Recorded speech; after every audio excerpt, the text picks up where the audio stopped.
All right, we're back. Welcome to BSL Season 9. I'm Rapid. With me is Nyokin and all of you fabulous people. So thanks for sticking around. Tons of viewers for Season 9. So thank you so much for spreading the word, getting out there and telling your grandmother and her dog to make Twitch accounts to come watch.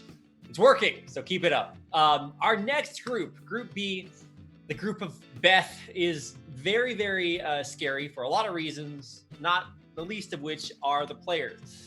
So we've taken 3 strong players and a brand new face to BSL, Cheetech, and thrown them into a group, and only time will tell who is going to advance out into the round of 16. So we just qualified Oya and Ziki from Group A, and now in Group B, we've got Eon Zerg, we've got Dragon, we've got Kogut, we've got Cheetech. Who's going to make it, Nyokin? Well, it's hard to argue against Eon Zerg. He's just placed really high. Bonnet taking it versus him last season. Mm-hmm. Hard to argue against Kogut. Hard to argue against Dragon. Cheetech, I guess, is the wild card. The wild card in this group. I don't really know Cheetech at all, so I'm curious to see what he pulls out because he's facing off versus Eon Zerg in the first round. Yeah. I'm also vaguely intimidated by how large Eon Zerg's head is. It's got to be like... sorry, I'm ruining the illusion here. But anyway, it's big. In the future, I'll be able to reach out there and anyway, he's very, very strong. He's won BSL before. He's definitely one of the best foreigners out there. And so putting him up against maybe not a new player, but a new player to BSL is you would think that Eon Zerg is favored here. I mean, the map is going to be match point, so it's one that at least they are both familiar with, since I think this was in STPL back when I remember Cheetech playing. But regardless, they've had chances to watch many maps be played of this. So let's get into our first game of Group B. It's going to feature Eon Zerg, former BSL champion, versus the newcomer Cheetech. See who is going to be able to advance on to the winner's map, which is very rewarding because you only have to play one game. That's right. It's my second brain, Nyokin, over here, or rather the second half of my one brain. Maybe Nyokin has 1.5 brains and I've got 0.5. I think actually Eon Zerg got your brain. That's why it's so big, right? It's so that they can hold his massive Eon brain in there. That's why it's so... Anyway, in the bottom left-hand corner, in the blue, from Belgium, it's Eon Zerg. And in the top right, we've got the red Protoss. It is Cheetech. So Cheetech, an unknown for me. I knew Oya G from playing him on the ladder. I knew he was hyper aggressive. Mm-hmm. I think Cheetech is also from Poland, if I'm correct. I think yes.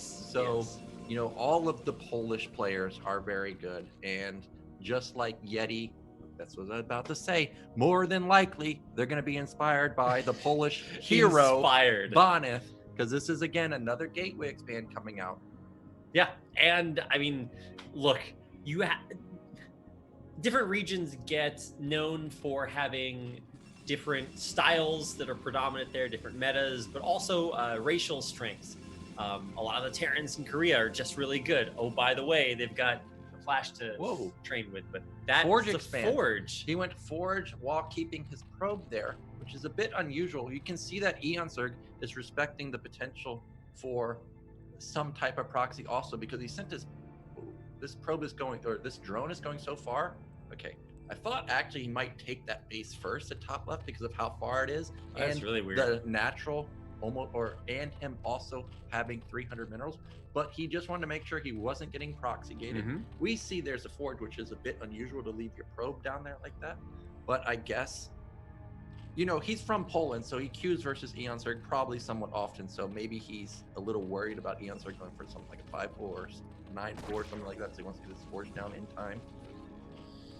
It could just be a little bit slow. You know, you ever doing a build and you find out that either you're a little bit too slow or somehow you just have more minerals, so you're just like, okay, well, I'll just put it down there. So already working at stealing those minerals away or mining that out to make the wall a little bit wider. Oh, and he's actually going to do the gas trick to keep mining that out. That's really cool. Well, from what I remember, is it only 8 more there? I thought there were 40 minerals there. Wow, they actually only have 16. I thought last time I played on, so this is my age, right? Last time I played on Matchpoint, there were like 40. So maybe it was always 16 this whole time. But regardless, now there's a big hole there. How do you wall that now?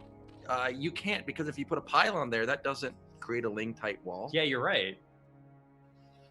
Well, Cheetech should already be a little worried because he's playing versus someone that's definitely has the killer instinct. There's a lot of Zergs that don't have it, but Eon's got it. Eon Zerg has it. He's like July Zerg like in Starcraft 2. He sees anything, any opener that he thinks he can bust, he's going to build 50 Banelings. He's just going to go for it. So Eon Zerg may see this and be like, oh, you're dead now, 2 gate. So there's going to be a lot of zealots from Cheetech. 2 gates, cannons, oh my. Let's see if it's enough. Nexus, of course, about to finish, and there it is. And what's happening in response? I guess there is a probe out there scouting. And this is not a 2 gate follow-up after gas. This is no gas 2 gate. So this is very unusual. I don't actually think I've seen this ever. What would have made it even more interesting if you put the gateway down on top of the 2nd gate? Then that would have been, I think, almost a ling tight wall. I mean, but their speed for Eon Zerg, as I said, he will kill you if he thinks he can do it. Can he? I mean, you said I don't think he can now that he sees 2 gateways. Double gateway is a scary thing. Well, it's not scary. It's just not like there's not a lot you can do there. You know that there's going to be enough gate or enough zealots to block the wall, and so. Well, what I was going to say was I feel like when Protoss plays this style, it kind of forces Zerg to respect the amount of units that you can produce. So that would make you think, well, maybe 973 is a good follow-up to this. But we have Lair coming in for Eon Zerg. This is going to be a lot of zealots very quickly. I think that 2 or 3 zealots can actually deal quite a bit of damage, but he's got to control. Lings are getting around the zealots. Oh, man, look at the control, look at the micro, look at the moves. Eon, what is that? I don't know. But speed kicks in. Now the probe did that's scary. Get into the main, so it sees what's going on. Oh, but look at these zealots. They're already pretty weakened, so he's going to take out 1 or 2 of them. He's going to come back with the Lings from out on the map, surround the zealots. Can Cheetech micro them out of this scary situation if he loses all of his zealots? Oh, that's so scary. And even though he's got 2 gateways, he's got no zealots. Yeah, and now this is going to trigger cannons from Cheetech more than likely because this is a lot of Lings being built. Yeah. And this slows down his build even more. We knew that the cybernetics was delayed because there was no gas. So now Stargate's delayed, Citadel is delayed. Surprisingly, actually, because there's no Spire just yet, Stargate would line up pretty much in time with the Spire, which is what we just see right now. So actually not bad. But Eon Zerg, great defense so far. I don't see +1. Okay, there's +1 weapon started. So we're going to have an 830 +1 timing, but with 2 gate, he's going to have so many zealots. Man, this is going to be, I wouldn't say hard to defend, but hard to recover from how slowly the build is now. It's how did those Lings get in? Wait, what? There were 3 cannons. Wait, what? And 4 zealots. Cheetech canceled a cannon. Eon Zerg was like, I'm in there. Oh yeah, as soon as he saw that, instantly ran in. Now he's going to get another cancel on a cannon or a kill potentially. And because there's no vision for Protoss, these zealots can't just go and defend the main. He's got to be worried about potential Ling counter. I still can't believe it. I mean, these Lings are going to live forever. What are you going to do? Send a zealot in there? It's like, no, your main is going to be, or your natural is in so much trouble. There's no way he kills that. He's going to kill that Citadel. He's going to get it. No, maybe he's not. Okay, he's going to get probes at least, though. Yeah, he's going to kill probes and force lost mining time. So, I don't know who won the moral victory there. Now, what Eon Zerg should do, he sees the Sares, he sees the Citadel timing, he sees everything. He knows that from Protoss's point of view, I'm scrambling to get a cannon up. That means I also got to get Sares up because I don't know if mutas are coming. So what Eon Zerg should do, and what he is doing, he's not building a Scourge, he's not building mutas at all, he's going straight Hydras. He's got 6 hatches, he's got +1 weapon coming pretty soon. I see the Evolution Chamber. This is exactly what Eon Zerg should be doing. I wonder if those Zerglings can attack probes outside of range of those cannons. I guess so up at the top, but... if I see a Ling go up there and kill a probe... Go next fast. Go next. Yeah. That's it. Okay, well, I mean, eventually the Lings are going to get oh, no. He was trying. He was trying to sneak by the Zealot bodyguard. So, wow. Finally, those are cleaned up, but at what cost? 4 Lings just did 1,000,000 damage. And I mean, this is hashtag things Eon does, right? He's just so good at making the most out of these little tiny vulnerabilities. And what's coming next, Nyoken? We've got Hydra starting to pump out. Scourge are being produced. Make sure those Corsairs don't run rampant. But he's got 5 hatches. I thought I saw a 6 hatch, but it doesn't look like just yet. He could even take the mineral only at this point. He's so far ahead. There's the 6 hatch. Would really like to actually see the 7th hatch go up pretty soon. But I guess he's going to play a little bit cautious because remember, 2-gate can build out a lot of units very quickly. +1 weapon's going to kick in pretty soon. Speed's kicking in pretty soon. It's actually a big power spike for Cheetech pretty soon, but there's a lot of Lings still left over. Yeah, I'm curious what these Lings are going to be used for. They don't really have to do anything now. They can delay scouting or at least see when the Zealots are going to pop out. And actually, with as scary as Eon Zerglings are, even those Zealots running across the map might not... Cheetech might not be confident enough to do that. And just like with Oya-G, instant +1 armor, more and more Protoss these days are getting armor extremely fast after their +1 weapon. Storms coming in.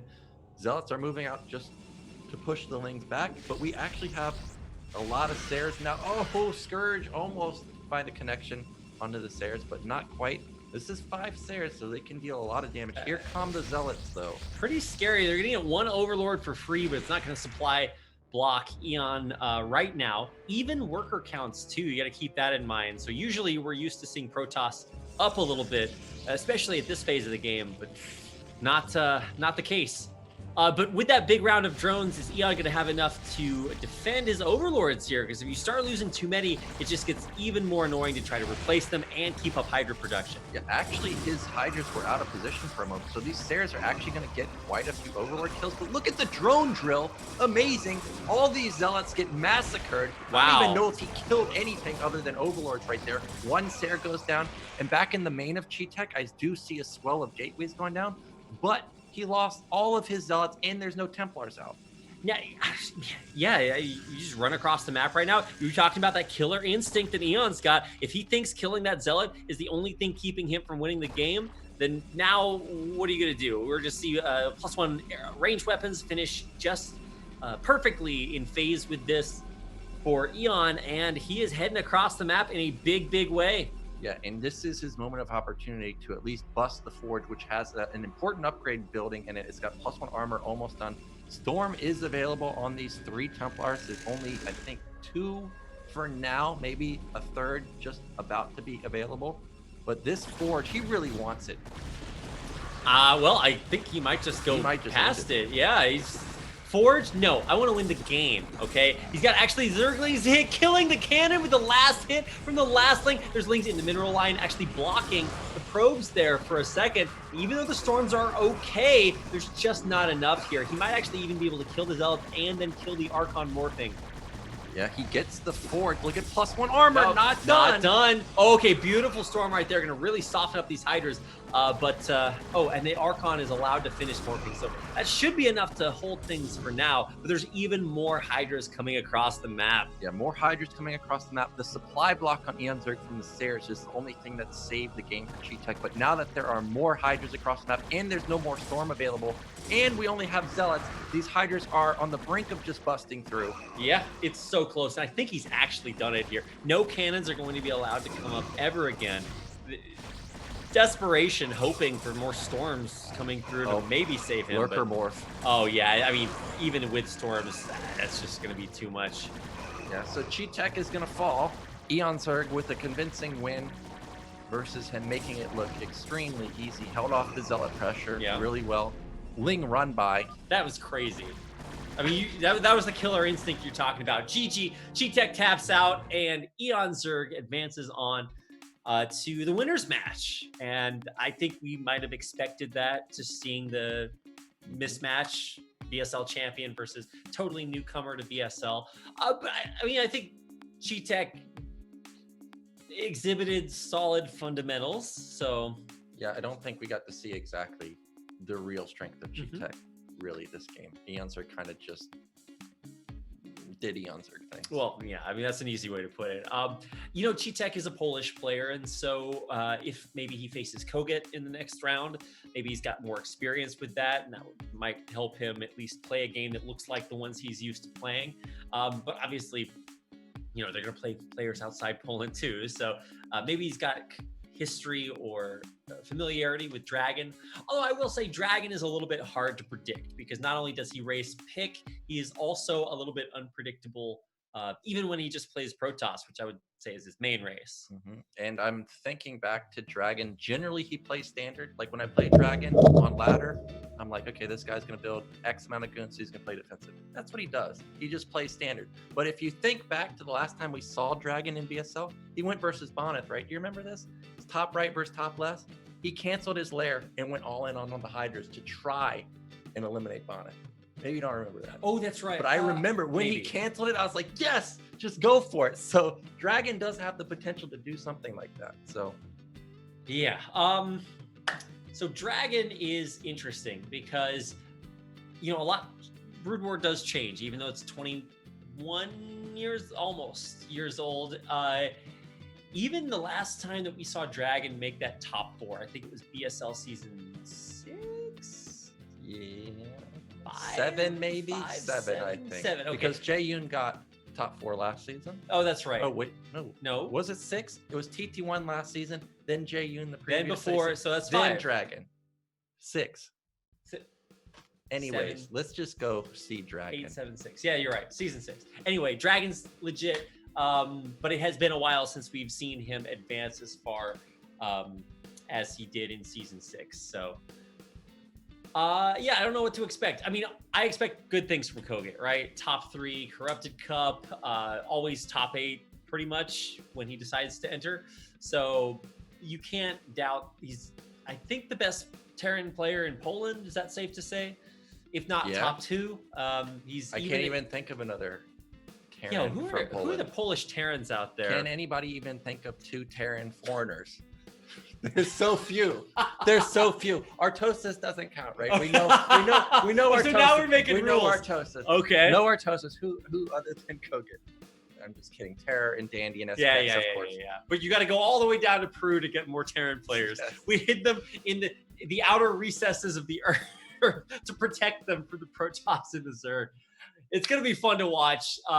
It's definitely going to be different than our first series because they're playing races. So here we go. It's going to be Koget versus Dragon to find out which player will advance on to the winner's match of Group B.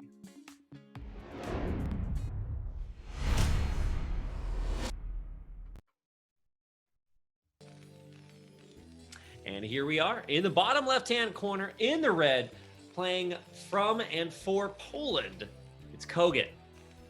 And in the top right, representing Canada, it is the blue Protoss Dragon. And speaking of lack of Terrans, there was also lack of Protoss. I was watching Nation Wars. Looked at the USA lineup, like Zerg, Zerg, Jae-yoon and friends. Yeah, Jae-yoon and friends. All Zerg. Like, what happened? USA doesn't even have Protoss anymore. There's none. Yeah, where did they all go? We gotta all hiding. Make American Brood War great again. What do we got? Oh yeah, somebody was mentioning Radley from Poland. I mean, I guess he counts as a Terran player. He counts as a Ghost player, not really a Terran player. Like, how can I figure out a way to make this absolutely terrible unit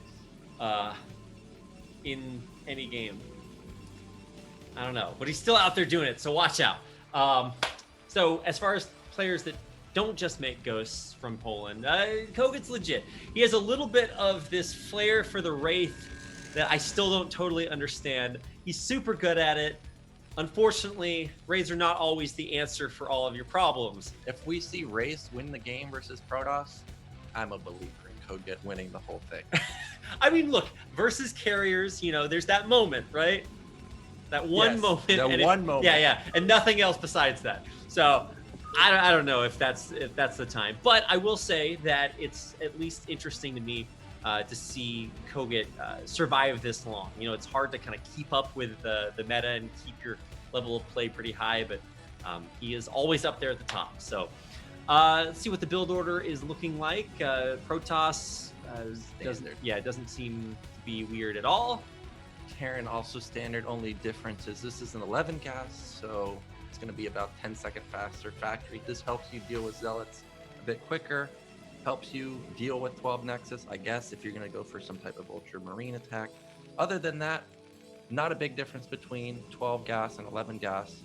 Now, Dragon, like I said, this guy, he knows his timings. He's a defensive Protoss. I'm not surprised at what we're seeing. It's probably going to be observer follow-up. He's not someone to go DT. If it is some type of 2-base play, it's Arbiters, because he loves 2-base Arbiter also. Now, first Zealot is coming out. He's going to put a bit of pressure onto Koget. Now, Koget, when I played him on ladder, in TVT, of course, which is different, he loved to go for gasless expand. So this Zealot would already deal a lot of damage. So this could just be a Koget specific opener, or it could be a match point opener. Since you don't have to scout, you know where they are. You can just send that Zealot across. Now here comes the Goon too. So it's going to be an extremely fast Zealot, extremely fast Goon. Yeah, when this SCV gets in, he's not going to see anything super crazy, unless this is another one of those fake Dragoon ranges, and it's not. Nothing here looks weird. Sick. I scouted. I now know where he spawned, but not a whole lot else. On the other side, what is really, or what are the things that Starport he's looking for? Okay, ooh. He's looking for this Starport. Yeah. Now, Perhaps like I another said, No. the Vulture comes out much faster with an 11 gas. This is a 10-second faster factory. Now, this Zealot turning around is perfect, but unfortunately for him, he's going to get mowed down by this Vulture, probably, or at least take a lot of damage. Goon is traveling across the map very quickly, and actually one Goon, one Zealot versus 2 Marines and 1 Vulture can win the fight. But he can't lose this Zealot. Ooh, good. He blocked it. Wow, I definitely thought he was going to get extra hits off. I think he could have gone right there. If he had done a count on the Marines, he could have gone and tried and harassed the natural, but this is, okay, he is going to go for it. Yeah. Actually, we're going to find out if he can or not. I mean, that Vulture is almost dead, so he can't really keep taking these pot shots at the Zealot. Otherwise, Dragoon just turns around and takes it out. But there is another Vulture out, and so that makes it a little bit harder to break through. Yeah, and like I said, Dragon, this is what he does. Gateway, pressure, with expansion, with robotics. So actually this drop versus someone like Dragon, this is one of the reasons I don't like drops in general. You know, I'm a big believer in do not drop Protoss, especially versus someone like Dragon who plays like this, because Koget has to make damage happen now. This is not a 1 factory expand with drop. This is 1 base drop. Yeah. If he doesn't do damage here, how far behind is he? 1 base behind. Infinity behind. Oh, like actually infinity. Okay, well, I mean, if anybody can get damage done with this drop, I'm going to put my faith in Koget's hands. But that being said, he needs to get damage done to even things out, okay? And maybe he gets enough damage done to make to take an advantage here. But if he gets no damage done, then you're right. He is pretty far behind. So let's see what happens. So here come the Vultures. They're laying some mines. Nothing looks unusual here. This is what a lot of players do, is they set up minefields, keep Protoss back. In case a Goon is straggling behind anywhere, they potentially run into a mine. So nothing here looks abnormal. And I like how he sent the Vulture in the front, because it makes Dragon worried that, hey, Vultures might come through the front. And look at this. Dragon instantly has all of his Goons at the front, but he turns around. Like I said, this is what he does. That? I don't think he saw it. He just knows when the Goons have to be in position for a potential Vulture drop. Wait, he kept sending them into the main even though he knew the dropship was at the natural. It's okay. He only lost 2 probes there. That's not a huge loss for him. Look at the probe to SCV count. What's he up? 3, I think? It's hard to tell. Yes. Yeah, he's still up 3 workers. He's up Nexus versus Command Center timing. Everything is fantastic for Dragon. Like, building a starport in a dropship is a huge deal for Terran. He's got to get more damage on this. Now he has speed, so now he may actually deal enough damage to catch up. There we go. 2 probes down. He needs to get a 3rd one, I would say. What? Wait, what? Did those just not fire? What? He's going to get an extra probe, so that's 4 probes. Okay, actually, the amount of damage, I would say, is pretty even now for Koget, or a little bit ahead. So this is actually the damage that Koget needed to do, but the initial damage, not enough. So this is great for him.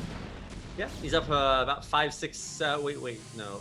It's 2 carry the 9 plus the 7. He's up a lot of workers, but 7. now here comes another drop. Vultures this time are still going to find more kills. Dragon taking a lot of damage despite having 3 goons in the main, not able to deal with this Vulture harassment. Jeez, there's so many kills. 30 SCVs to 20 probes. This is, like I said, this is exactly what Koget needed. Okay. Now he's massively ahead. I knew it. You've never let me down, Koget. I always believed in you. I'm going to have one of my Bob Malcolm moments right now. Big fan. But like you said, that needed to happen so that he could get this base up and running, and he did. So now Koget's in a great spot. He's got all the tech that he needs. He's got all the bases he needs. Armory halfway done. He's got double armory, so this is going to be right. like a 1-1 timing. And the mines that he set up initially are great, because if Protoss was thinking about instantly going for a counter, because that's what you think about. If Terran builds 6-7 Vultures, they can't have tanks. There's only 1 tank right now for Koget. But because there are mines out on the map, Dragon cannot just scary. move or across can the map. Well, he is Protoss and he has 8 goons or 10 goons, maybe. Oh, nice try, Vulture. Very risky. What do you think you are, an Eon Zergling? So I think not. So now Koget can slowly build up this tank count, slowly get 1-1. I actually think that this 1-1 timing is a little bit too fast, because he's gonna be able to build, I guess, 4 more tanks, 5 more tanks, and then go. I don't know if that's enough, but the 1-1 timing is gonna be very strong. What's also nice about having this dropship, gives him vision. Match point, one of the few maps where you can siege the Nat from the low ground. Well, our boy Koget is ultra super supply blocked. He built 2 supply depots, but they're infinity away from getting done. I'm just gonna keep. It's actually okay, because he needs factories right now, because this looks like a timing that he wants. Okay, nice try, Terran Shill. That's actually what he needs. I'm gonna build that supply block into my build order in Ioken. He needs factories right now, because it looks like a timing. Actually, it's a command center. So, I don't know. This is gonna be a fast 2-2, 3-3 timing, I guess. Really did look like a 1-1 timing, but I guess now that he got supply blocked, he's going to transition into a 3rd base, which is fine. He dealt so much damage onto the probe. Protoss is very hesitant to take a 3rd base himself. Here comes another drop. Where are the goons? Pylon's going to see it, but the goons are on their way. Okay, so they are here in time. I wonder if he's going to actually commit to the drop here, knowing that there's so many. Shouldn't have even asked. He's going to run in, maybe only get 2 or 3 probes, and yeah, I think the count was 2 there. It's okay. And like I was saying at the beginning of the game, if Dragon 2 bases, it's 2 base Arbiter. And that's what we're seeing, despite him being, or his build being delayed, he's still going to go for it, because if Terran sits in their base, that's okay. Protoss can slowly build Arbiter count. Once you get up to that magic number of 4, all of a sudden there can be so many ice cubes on the map that Terran has actually 0 tanks. So it's fine. He's going to try and stall the game out that way, just build up a mass Arbiter count. I mean, everything seems pretty good for Koget at this point. He's up like 12 workers, and he's got all the upgrades spinning on those double armories. So you're right. Arbiters make a lot of sense, because you're not really going to be pushed immediately. That being said, I don't know of anybody that feels super happy about just allowing a Terran to get 3 bases for free. I mean, I'm happy. Yeah. I mean, I imagine Koget's pretty happy too. And if what's happening at the 12 o'clock location? I think that's just Vulture with mines. You think so? It could be a dropship with Vultures. Okay, yeah, I was gonna say, if that dropship is waiting to run in right as he pushes back out, is just a Vulture with mines. I wonder. That could be scary. I wonder if those mines saw the shuttle, because something's going across the map. I don't scare the mine. I don't think it's a DT drop or anything. I think it's just Zealot drop. Okay. But now that the Dragoons have turned around, this is definitely not going to be an attack. Actually, it was 3 Zealots and 1 DT. But there's no way you're dropping that. There's too many tanks. Bunker soaks up so many hits. Turret there. No real danger of actually getting busted there. +2 has started for Koget. He's going to be able to get +2 armor pretty soon. There it is. And because it's match point, he can take a 4th base very easily, as long as he sets up a huge tank line on his ridge. Another drop coming to the top. And again, the Dragoons are out of position. The cannon is also in the middle, so it's not going to be able to deal with these Vultures. Pre-scans, sees nothing's there, and this could be so scary.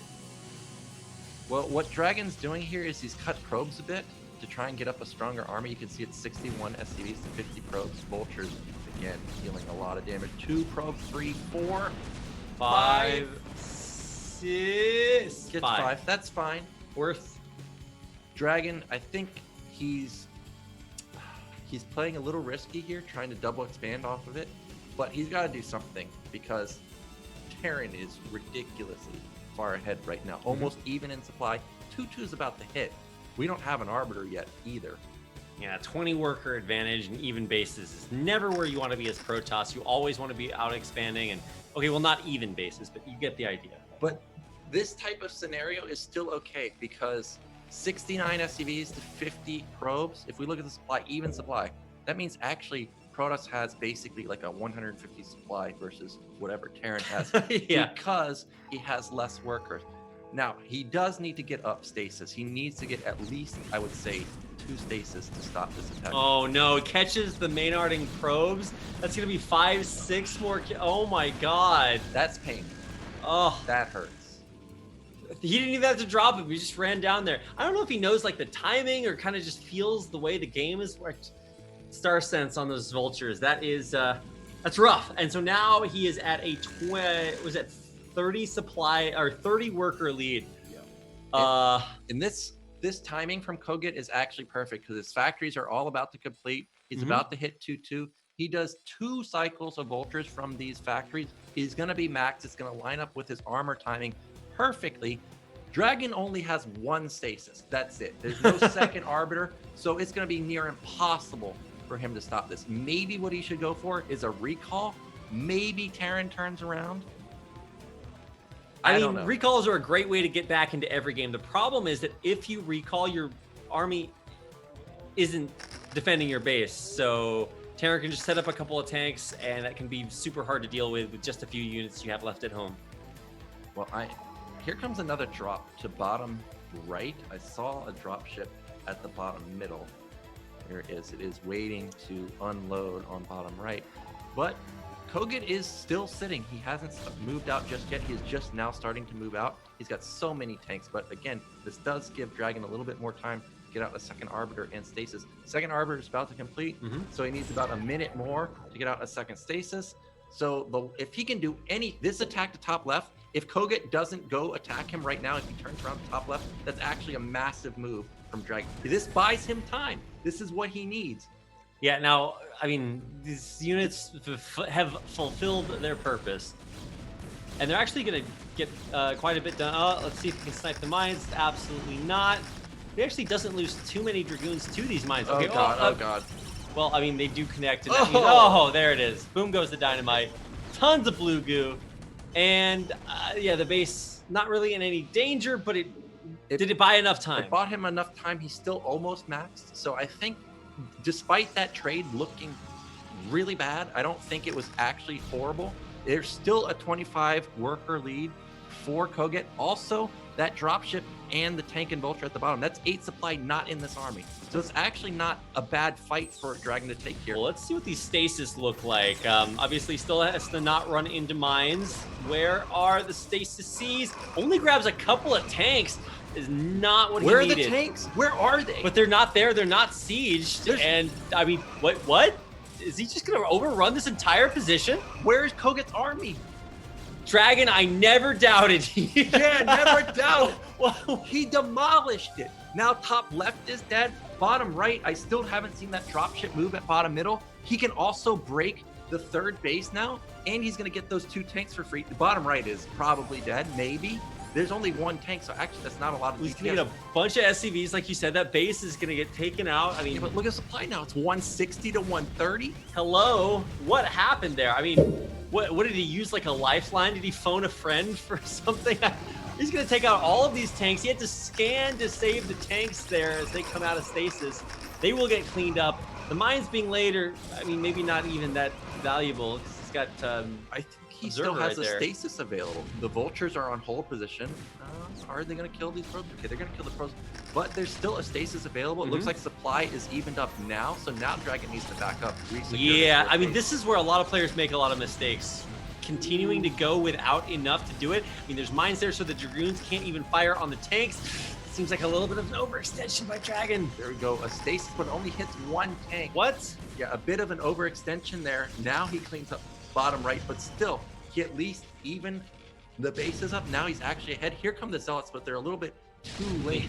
Would have, if he had synced them together, I think he could have broken through maybe, but that was a lot of vultures coming up. But regardless, we thought Dragon was down and out, but that fight really brought him back into the game. Now he's actually up a base, but Terran has 3-3 coming, and we know how strong that is. I mean, that was a really big move. It not only bought him time, it bought him enough time to get a really good fight. And bet you never see this before. Observer, Arbiter killing mines. It's Minesweeper. You got the game installed on your computer already. Oh, sickest Mine Drag. Not enough scanning. He was getting lazy on it. Like, oh, those Arbiters aren't doing anything. No, they're doing enough. So many units right now. And he's got another stasis off. There's a decent amount of goons mixed in here. He can drag some Zealots through these mines. Here we go. I think he might just bust through. Yeah, he's dragging the mines. Let's see if he can get any good connections in onto those tanks. The tanks are far back, but there's nothing blocking them. Where are the vultures? He gets a beautiful stasis on every single tank on the high ground. Kills the ones that aren't, and now he's going to break down potentially, or at least just maintain control. I think maintaining this high ground is great. He's got bottom right up and running. He still only has 54 probes versus what looks like 64 SCVs. So still a huge army for Dragon right now. Really, the only difference here is upgrades really lacking. He did lose an Arbor, so that's a big deal. But he's keeping Koget only on 3 bases, and there's no way he's taking a 4th base anytime soon. Yeah, no, I mean, it was there for a while, gone but not forgotten.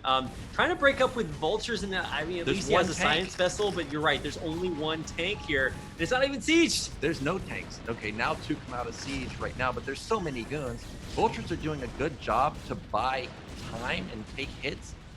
Goliath actually did a fantastic job eliminating 2 Arbors, but look at the flood of Zealots. Yeah, I mean, 3-3 is here. It's good, but it's just not enough. The tank count is abysmal. It's dismal. And there's only 1 or 2 left there back behind. Still don't want to get overconfident, but I don't know how Koget busts out of this position anytime soon. Yeah, he has no tank count. Also, something that I just realized, we got to click on Dragon's units. Dragon has +2 weapon himself, +3's about to kick in. So he's matching the upgrades from Koget, and Koget, oh, he might even lose his command center now. Yeah, I mean, once that CC goes down, sure, he can rebuild it, but that's 400 minerals not going into vultures that he needs to protect the tanks he doesn't have. He's about to mine out in every base. Main gone, Nat gone. 3rd base has less than 1,500 minerals, I think, when you initially take it. So this base is almost gone. He has so many units coming from all angles. It's almost pure goon, but it doesn't matter when there's only 2 tanks. I mean, obviously there's a little bit more than 2 now, but you're right. He's essentially, oh yeah, wait until the stasis hit. I feel when the stasis hit. Yeah, it's not looking good for our Polish Terran player, Koget. You're talking about where'd all the Terrans go. I think we're getting our answer here, Nyokin. Well, this was an amazing comeback from Dragon. He really played this really nicely.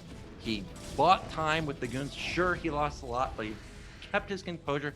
Koget played really well with the harassment, but he underestimated how far, or he overestimated how far ahead he was and being on top of that high ground. Yeah, I mean, high ground is king. It continues to be held by Dragon. I mean, he's losing his observers at the front to that 1 missile turret, so that's 2 observers down. He's got another one, I believe, but this is it's hard to bust in. It's so hard to kill players in Brood War, but I think the longer the game goes, the better it gets for Dragon. Yeah, it looks like his top middle command center, is that still just a vulture in the mine? It's still just a vulture in the mine. Well, he got an EMP off finally on the Arbiter, nice. So no more energy. And the moral victory. The army is pure goon at this point, so if we can get 10 tanks, it will melt, but I just don't see how we get that. Also, by the time we get that, we're going to be mined out. Like, actually, the 3rd base is about to mine out. It's basically gone. There's 200 minerals total on each patch now. Well, there goes the SCVs to mine the last minerals there. Wow, you're Storm really would be oversaturated. amazing. We would get 50 kills. But at that point, we would have built Storm in a PvT. I mean, I guess it's not bad, but I think he can just keep doing what he's been doing, and he'll be okay. 3 vessels out for Koget, so he mismacroed a little bit on the tanks, especially if you're able to build that many on only too gassed, and that really bit him because there were so many fights here where he may have been able to win, but our tank count was too low. And now we just have this unstoppable force, just the Great waiting. Wall of Protoss. The Great Wall of Goons. Well, let's one little drop. Let's see how much damage it can do. I mean, at some point you got to try. Yeah, the tank doesn't have enough energy. Well, I'm waiting for the tank shot. I think at that point, like even if he does get some probe kills there, he EMP'd a lot of the army. Like the Dragoons are very low on shields now, but it doesn't matter because Dragon doesn't have to move. He just sits here. Yeah. There's another command center floating up towards the upper left to try to take that base. Maybe. And, I mean, it's not like Kogut can't macro. He's got a bunch of tanks now, a ton of vultures, 3-3. And so finally the time is here. If he can take this high ground and take the upper left, the game continues. If not, maybe not. Yeah, I think the answer is not. I think he should just back off right now. Go for a recall. Recall would be amazing. Oh, yeah. Look at the whole position on these Dragoons up top. Now he's moving into cannon fire, so he doesn't want to. Or look, we're mined out. But this is it for Kogut. 5 minerals left. That's it. No more money. He's got to do it with what he has. Terran, of course, very cost effective, but man, he is really just gonna have to make the most of this. There are still arbiters, there's still stasis here, so let's see how good it is going to be. Where is it? Oh my god, gigantic stasis on everything. It doesn't even block the zealots from getting in onto the tanks in the back, and that is going to be that. Ooh, okay, that. There we go. Less emphatic. What a game. Dragon, the sickest comeback. He was definitely down after losing so many probes to those vultures. The harass just relentless, and then made that huge comeback, drawing Kogut's forces back to the upper left, sandwiching them on the high ground. Ugh, so good. Really good play from Dragon. He bought the time he needed. Kogut, unfortunately, a little just out of position with his units. I'm still confused where his tanks were when he came back onto the high ground. There was like 5. Unsieged or invisible. I don't know. I don't know where they were. Somebody said Kogut seems like he always fights with like 20% of his army. I'm just like, yeah, where was the rest of that? I'm not sure if they were just left behind up in the upper left or natural. I don't know. Something that you also have to remember when they're coming down from a ramp, a lot of times they can't all fit, right? So they glitch out against each other? They glitch out. They start funneling in one at a time. It looks like that's what happened to Kogut a little bit. Well, that is what happened to Kogut there, and that means Dragon will actually advance onto our winners match to play Eon Zerg. So we're starting to see why this looks like the group of death, because these games are all so close. Anybody can take this home. Dragon's already pulled off what maybe some people consider an upset, and so now he's going up against Eon Zerg, who, you know, if we had to rank players, might have overall the most or the best performances in BSL, but I think actually Kogut's BSL performances, even though he hasn't, he's made it to a finals before, but I don't know. It's going to be close. I don't know who to expect to win the winners match, and it's best of 1 too. Yeah, Eon Zerg and Dragon are in the same team, so you know they play versus each other a lot. They're going to know each other's style, and also they were in the Dragon plays Zerg as an off race. Or not an off race, a main race. He mains Zerg versus Proto. Yeah. So he's going to know a lot of stuff about Zerg. So it makes him even more dangerous. Deadlier than ever. Yeah, so Dragon, to switch gears so quickly, to go from, okay, I made this sick, epic game happen, and now doesn't matter because I have to prepare for a totally different player and race, and it just gets harder and harder. The map is going to be La Mancha for the winners match, to find out which player is going to strap on their Rocket Man booster pack and head right into the round of 16. I'm pretty excited, so let's get right into it. Our winners match coming up next.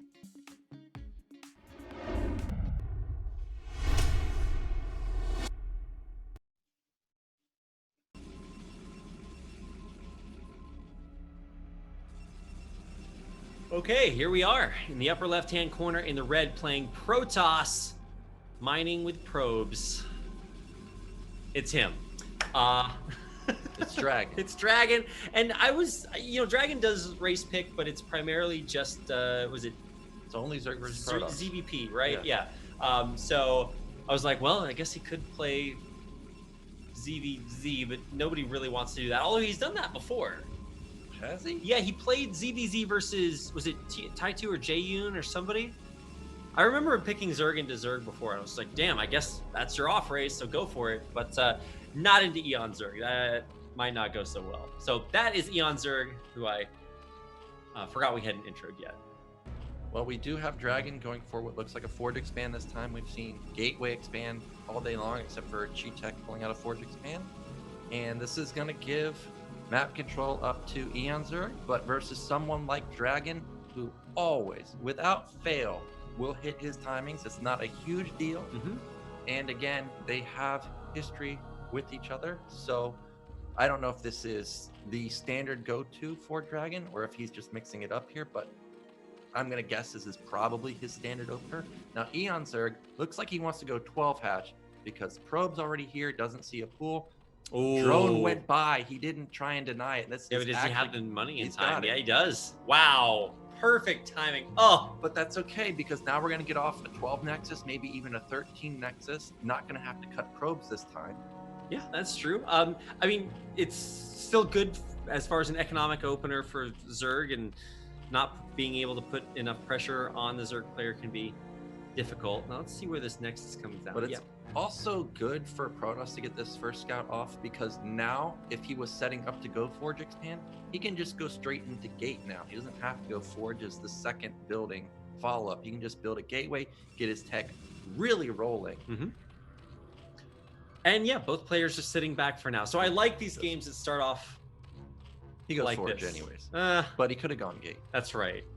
I still like the gateway openers. He plays Protoss. I don't play Protoss. So we'll trust that Forge is the correct I thought Protoss was your off race. Yes, we build DTs and carriers. Okay, all right. Nice to see that. It's like, wait, is that? It's just like watching Taste's stream. Either way, it's nice to see that we get the game isn't decided immediately. We get a chance to kind of feel this out a little bit more. And don't count Dragon out, guys. I know Eon Zerg, he streams a lot. He's a big fan favorite. He didn't disband his team. You know, there's a lot of things going for him. But for Dragon, that comeback in the last games got me hopeful. Well, we've got gas coming in for Eon Zerg. This was a little slower than the 230, 235 time. This was like a 2... Actually, I think this was very similar to the 235 time. So this does look like a lair gas timing. Now, again, Dragon knows this because he plays Zerg. So even if this probe dies, I think he's expecting this to be lair. Let's see. Now, this is something I always question is he had 2 hatcheries that he could have built the lair at, but he showed him the one in the main. I think he could have put that at the natural. That would have been a better choice, but that's just me.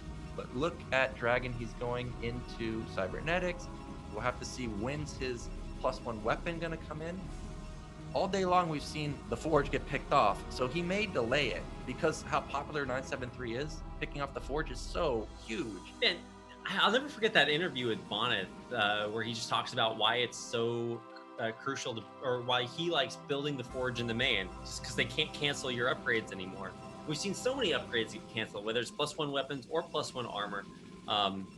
You build your cyber core there, then that's not possible anymore. Yeah, so we'll have to see if Dragon is going to get fast +1. He may skip it because of how likely 973 is. Well, 973 not possible this time since we went lair. So he's probably going to start it pretty soon. This is what I've been waiting for all day long. Are we going to go Citadel first? Answer, Dragon is going Citadel this time. I don't think the Overlord went in deep enough to see it, but he's going Spire regardless. Now the question is does Eon Zerg go Mutas? Usually you just open Scourge first, so there is potential for Dragon to just man mode through. And actually this feels like a mind game because he knew it was lair. Why would you go Citadel into Spire? Because usually Citadel is the response to an early rush like 973 or 9734, that kind of stuff. But he still went Citadel even though he knew that lair was on the way. Because Citadel is just not that great against Mutas. Yeah, so this could be TT1 style because he knows it's Spire. Yeah. And I was waiting to see is it speed or is it Templar Archive? Templar Archive instantly. So he's probably going Dark Archon here. Or he may just go into Zealot Archon. Yeah. When you go lair like this, you usually don't have a second gas. So the muta count is not actually going to be very big. It might be only 4 or 5. So Archon Zealot would actually just crush through everything that Zerg has. Yeah, and that is what Dragon likes to do if he does go for this. I mean, mutas are still obviously scary, but technically they can be microed around. Archon's reality, it's maybe not so great. That gateway is this is a bust. This, I feel like it has to be Templar, or it has to be Zealot Archon, maybe, because 4 gates at 550, very, very fast. Yeah, very fast, and the tech all lines up exactly for what you're talking about too. So there's Carapace on the way, mutas in production. So this may just blind counter what?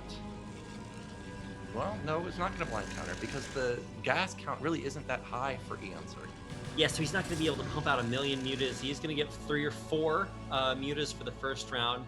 There's 1 DT in production that's going to come out and see what that can get done. But you're right, it is going to be like a nice +1 legs, man lot, timing to see if the Scourge can see enough to find out what's going to happen.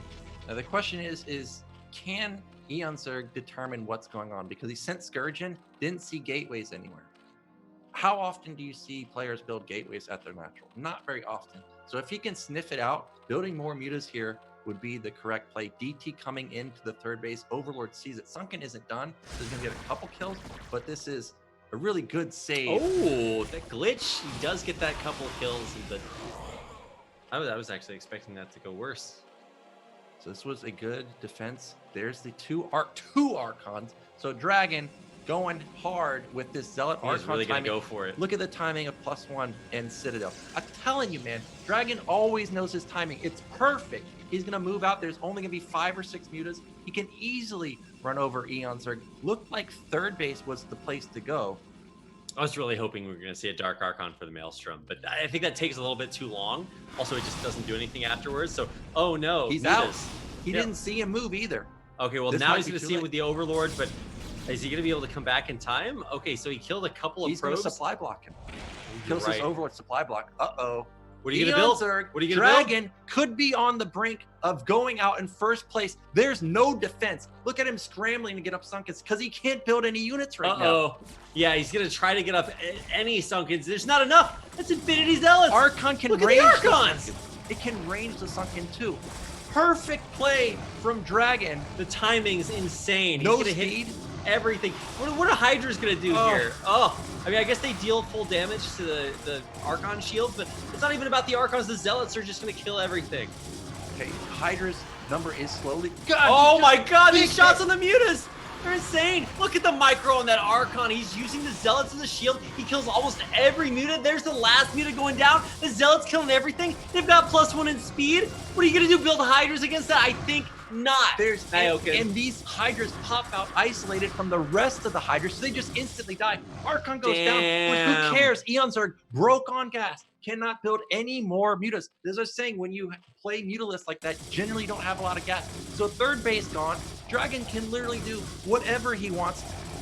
I think I just saw 2 Templar or 2 DT. He wants to end this game. Look at the supply. 100 to 33. This game is done. Oh my done god. rapid. Dragon Over. out in first. We've got 45 probes to 21 drones. We're talking about one of the big names are going to be gone. Koget or Eon Zerg or both of them are gone. And let's not forget, I mean, Sheetek throws something like a wrench in the plans. Whatever. Let's hold off for a second, but we might only have a second left. I mean, Eon's hanging on here, but I mean, look, it's just not going to get better from here on out. Dragon can literally do anything. There's the Dark Archon you were waiting for. Okay, all right. I got my hopes up, and they are rewarded. So, I mean, I don't even think he needs that right now. He could probably just win it with Zealots here.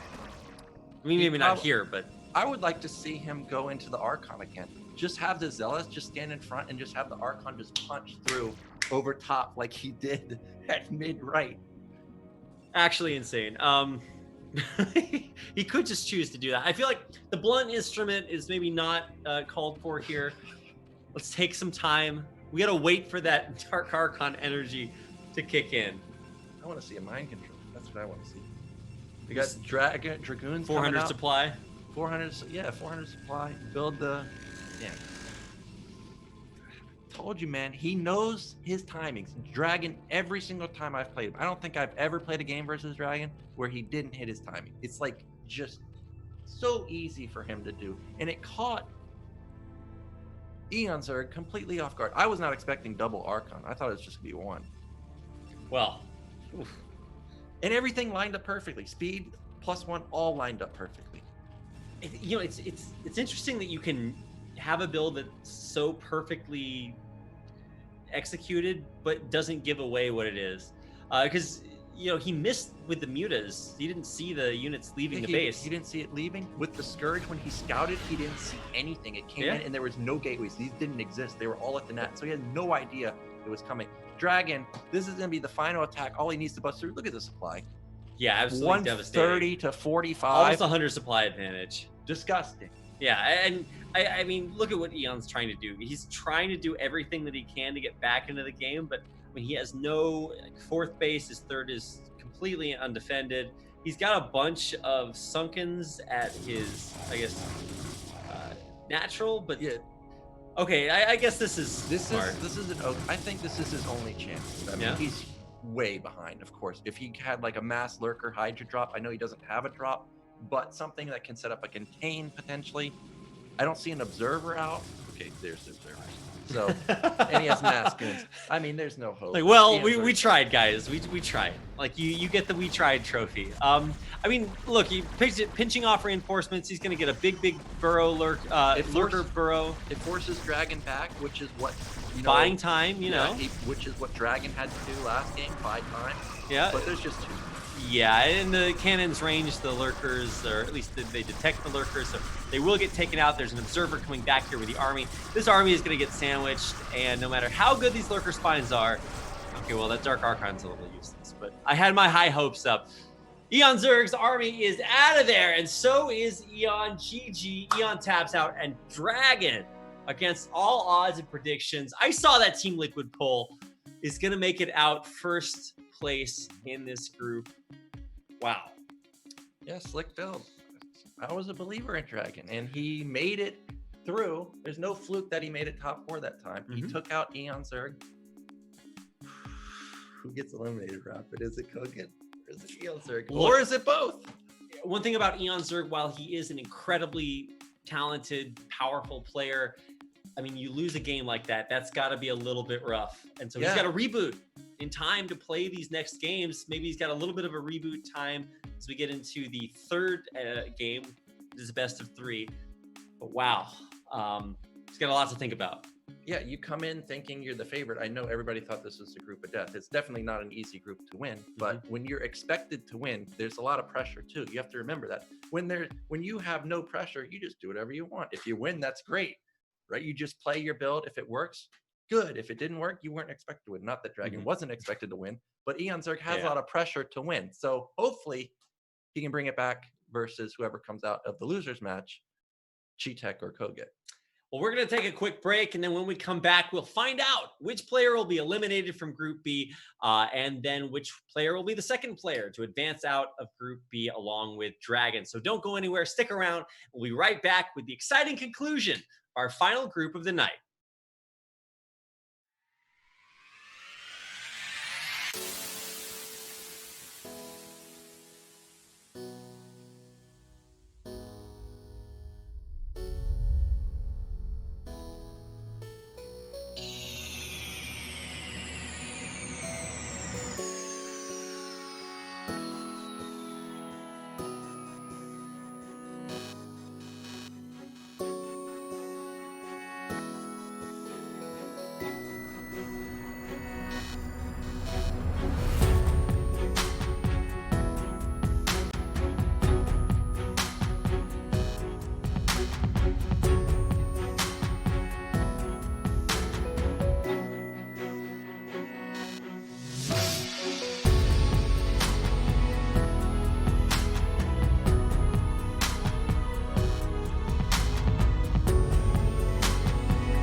All right, we're back, everybody. Hope you guys stuck around. If you missed any of the games, I'm sure they're going to be up on YouTube soon.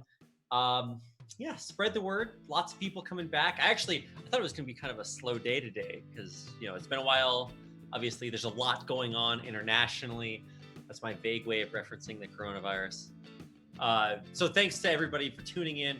Maybe you're stuck inside and you've got nothing else to do. Well, BSL is here to save your social life because we can't do much else than that. But I hope you guys are enjoying the games. We've got 2 more best of 3 series left, and they're going to decide which player is eliminated from BSL and then which player will advance out in second place after Dragon advanced out in first. Crazy who's going to be in second place. Yeah, we got Cheetech versus Koget first. Cheetech can still upset.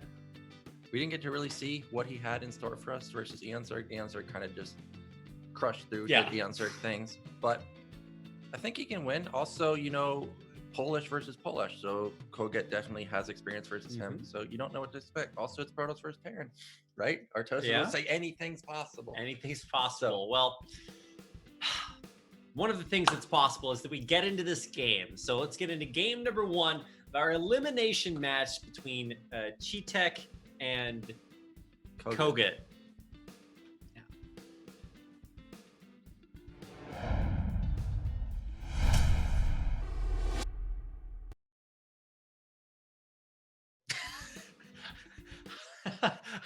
High rapid and small artosis. No. We decided this already, okay, guys? It's young Dan. Yeah, it's young Dan. Not old Dan. Yeah. Also tall Dan. Tall Dan. That's another one that works. Better Dan. I like that one. Cool Dan. Yeah, I like all these. Any one of those works. Take your pick. Okay, so we've got Cheetech, that's the Protoss player, and then we've got Koget, that's the Terran player. They're both from Poland, and so they play against each other perhaps a lot, but all that matters is who wins this series. Something tells me Koget has a slight edge, but, we've been making predictions all day long, and, there's been some upsets and some comebacks. Most recently Dragon, but Cheetech could pull out an underdog victory. Yeah, so last game when we saw Koget versus Dragon, I talked about how Dragon is a defensive Protoss. That's generally just how he plays. You saw the goon timing for the drop. It was perfect. Yeah, absolutely right when perfect. It came, he moved his goons back. Now, strictly based on what we saw versus Eonzerg, because I've never seen Cheetech play before that game, we saw that he was aggressive with 2 gate without gas with the Nexus. So that kind of makes me think that Cheetech is more of an aggressive player. And I feel like if Koget plays defensive himself with some type of sneaky move, like maybe a hidden second factory somewhere or vultures hidden across the map, he can move in while Cheetech is being aggressive and get as many probe kills as we saw him get versus Dragon. Yeah, Koget would absolutely do that too. He is not above hiding crazy buildings, but he also might want to get a chance to feel Cheetech out a little bit. He does play against him, so probably not the case. But I mean, look, the last game he was totally content to sit on 2-3 bases, double armories pumping, and just max out all the way to that +2 timing or even +3. Yes, I'm really paying attention to the gateway. Are we going to have a second Zealot come out anytime soon for Cheetech? There's the pylon at the Nat. No Zealot so far, so it looks like he's not actually going to be aggressive. And versus Koget, he does like the gases quite a lot. This time it is just standard 12 gas. We see that he has pulled off the geyser, so not going to be a starport follow-up. Damn. This is definitely just going to be standard play from him. So this should be in the wheelhouse of Cheetech, I imagine. Yeah. So everything looks just pretty standard so far for both players. Now remember, we saw models already cancel range or weapon upgrade to go with DT, and we haven't seen enough of Cheetech to actually know if he's going to go for something crazy like that. Okay, there's range. Okay, all right. Yeah, where's the gas going? And it's not the fastest scout either for Koget, but he'll get there eventually. Yeah, for Koget, I keep wishful thinking that we're gonna get one of these Wraith builds. And actually, if he winds up winning this and going up against Eonzerg, then there actually might be a sick Wraith timing. I'm super hopeful. I saw him do it once on stream a week ago, something like that. I don't know. It was epic. But a lot needs to happen between now and then.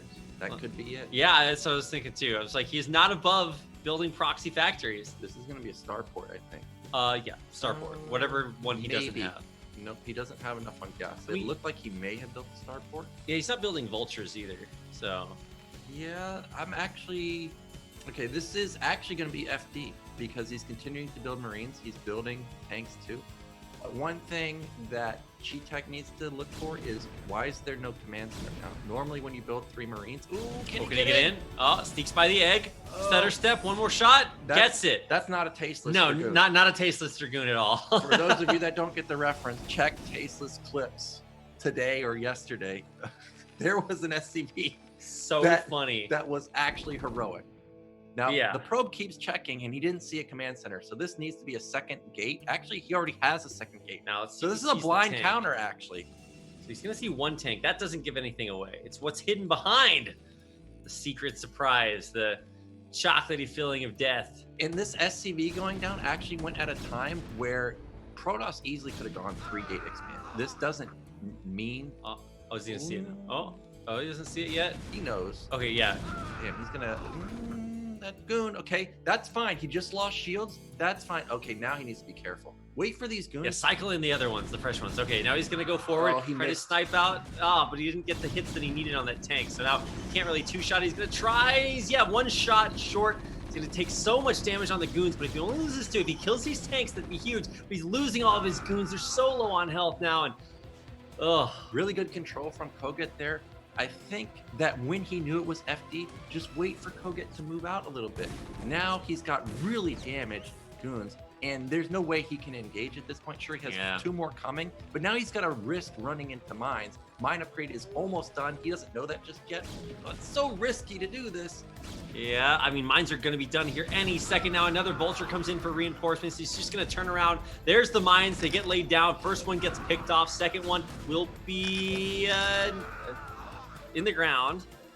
Let's see if he can go forward. I mean, he doesn't actually need to. He knows that Terran can't expand or can't go further past the mines. Targets it down, gets the second one, but he's not dealing damage to the tank, which is continuing to damage these Dragoons, taking one more out. This is so risky to do from Cheetech, but so far he has. I'm waiting for these 2 mines to hit. So I'm so worried for him. But he does have his Nexus going down behind us. Actually, I think he needs to stop building goons at this point because he stopped the attack. When Terran loses all their Marines and they're building vultures like this, what can really Koget do? He's on the defensive at this point. Double expand would have been amazing follow-up for Cheetech at this point. But he's going to continue to build units. Now, what he can do with this is he can try and bust. Oh, no! Oh, well, this never is mind. What I'm talking about. Never mind. There's no need to try and bust through like this. And now he gets punished. Now there's 4 goons out of the 5 severely injured. I was going to say he could potentially go for like a bulldog, but now that's also kind of Protoss players, man. They try it. Cheetech, like we saw in the Eonzer game, you could tell he was aggressive. So this time getting punished for being aggressive. Now he's got 3-gate observer, which I think versus someone like Koget who likes to do drops and FD is actually a pretty good build, but I would have loved for him to cut goons here and taking a second Nexus. But overall, he's still in a fine position. He's got equal amount of probes to SCVs. Koget again with drops, which impacts his, 3rd base timing, impacts any type of timing attack. And 3-gate observer honestly counters this pretty damn hard. I mean, it's a good way to go, but for Koget behind this, okay, so he tried to make a push and it didn't quite happen. Well, he still kept the Protoss from being able to do from being able to do anything else out on the map. I mean, sure, they both have the 2 bases that they need, but what's the next? What's the follow-up for Koget? He's just gonna expand, right? Koget, he's going starport with armory, so it looks like again we're gonna have a fast +2 timing. Gonna get his armory upgrades, second factory even coming in. So all of this is delaying his 3rd command center quite a bit, but it's okay because Cheetech is also delaying his Nexus in while still going to Arbiter Tech. Oh, he sees the wow, really good observer catching that. So this is again 2-base Arbiter, just like what Dragon showed us. but I see at the bottom side of the map are those goons. They are. Yeah, I mean, once you scout that, it's not a big mystery where the dropship's coming from. So let's see if he turns around. Oh, he's just going to unload Carpet Bomb right on top. They're targeting the dropship to take it out. That means that these vultures are going to get so many probe kills. Oh my god, I can't even count that high. How's it possible that this drop gets scouted? He killed like 7 workers here. 8. It's like 51 to 35 workers. Koget a huge worker lead. 51, 36, 52. Oh.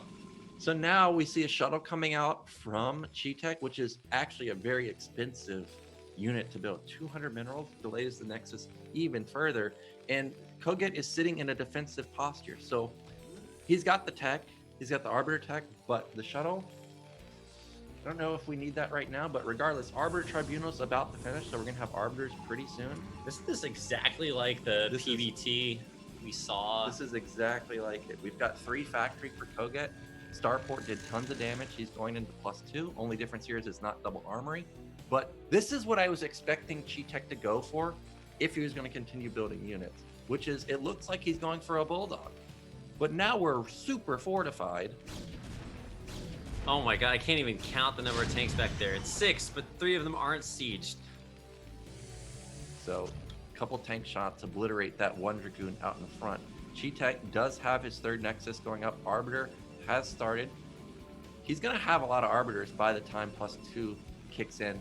+2, a 3-minute upgrade. Arbiter about a 1-minute 40 build time. So that gives us 3 Arbiters. And you know, with Starport opener, Koget can't really get super aggressive. So he's going to have a lot of energy built up. 3rd Command Center also done for Koget. And he's scared to even take it right now because of how many goons are out on the map. I mean, I don't think this is bad for Cheetech necessarily. He's got the 3rd base up. The problem is that while he is able to prepare things on his side of the map, there's nothing stopping Koget from kind of, blowing up. Yeah, he's got to give this 3rd base up to Koget. That's just a fact of the game. Cheetech, despite losing those probes, he can play like Dragon and how all modern Protoss players are playing, which is they build like 55 goons, that's it. Remember on match point, Koget had like 70, 75 workers. That's going to be a 20 supply army advantage for Protoss in combination with stasis. That's very deadly, and you know he's going to have multiple stasis.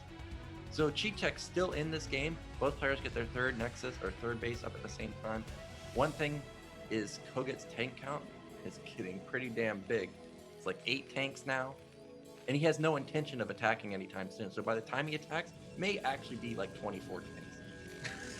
That's a real number. It may actually be like 24. That's the end of like the story they tell around the campfire, and then they pulled the blanket off to reveal 24 tanks, and everybody screams because it's so horrifying. Jeez. Okay. Well, for Koget, everything's business as usual. He's checking things off his list. All right, I dropped vultures in and killed other probes. I got a 3rd base. I've got double armory pumping away. What's the next thing on the list? Wait for 2-2 to push out? I still like Cheetech's position quite a bit because Koget isn't attacking. The probe count's still only 47. I like to see even like 3 or 4 more is good, but Koget's SCV count's still 67, so a big differential there. +2 just started. Factory count is starting to get up to 8 or 9. There's still a big supply gap for him to hit max. 2nd Arbiter coming. I saw a 2nd Stargate up also. So really, he is going to have 3 Arbiters by the time Koget moves out. I'm waiting for carriers. Probably not, but at this point in time, what's the most important thing for Protoss? Just get up extra bases? Get a 4th base, get his upgrades, get his Arbiters up.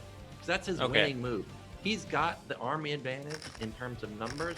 You nullify, even if all the Arbiters do is get 2 tanks each stasis with 3 stasis, that's 6 tanks gone.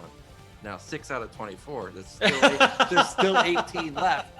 But that is a lot of damage lost from the Terran side. Yeah. I'm trying to. How many tanks do you think it's going to be rafted? I'm going to go with 21. Really? Let's see how many we got there. We got 1, 2, 3, 4. Oh god, the macro. What is he building, like 2 tanks at a time? Yeah, how many machine shops does he have? That's the another. He's got 3 machine shops. He's got 6 unsieged, Oh, 9 sieged, or 11 sieged. okay, we're almost up there. I mean, 15's right next to 21, right? I don't know.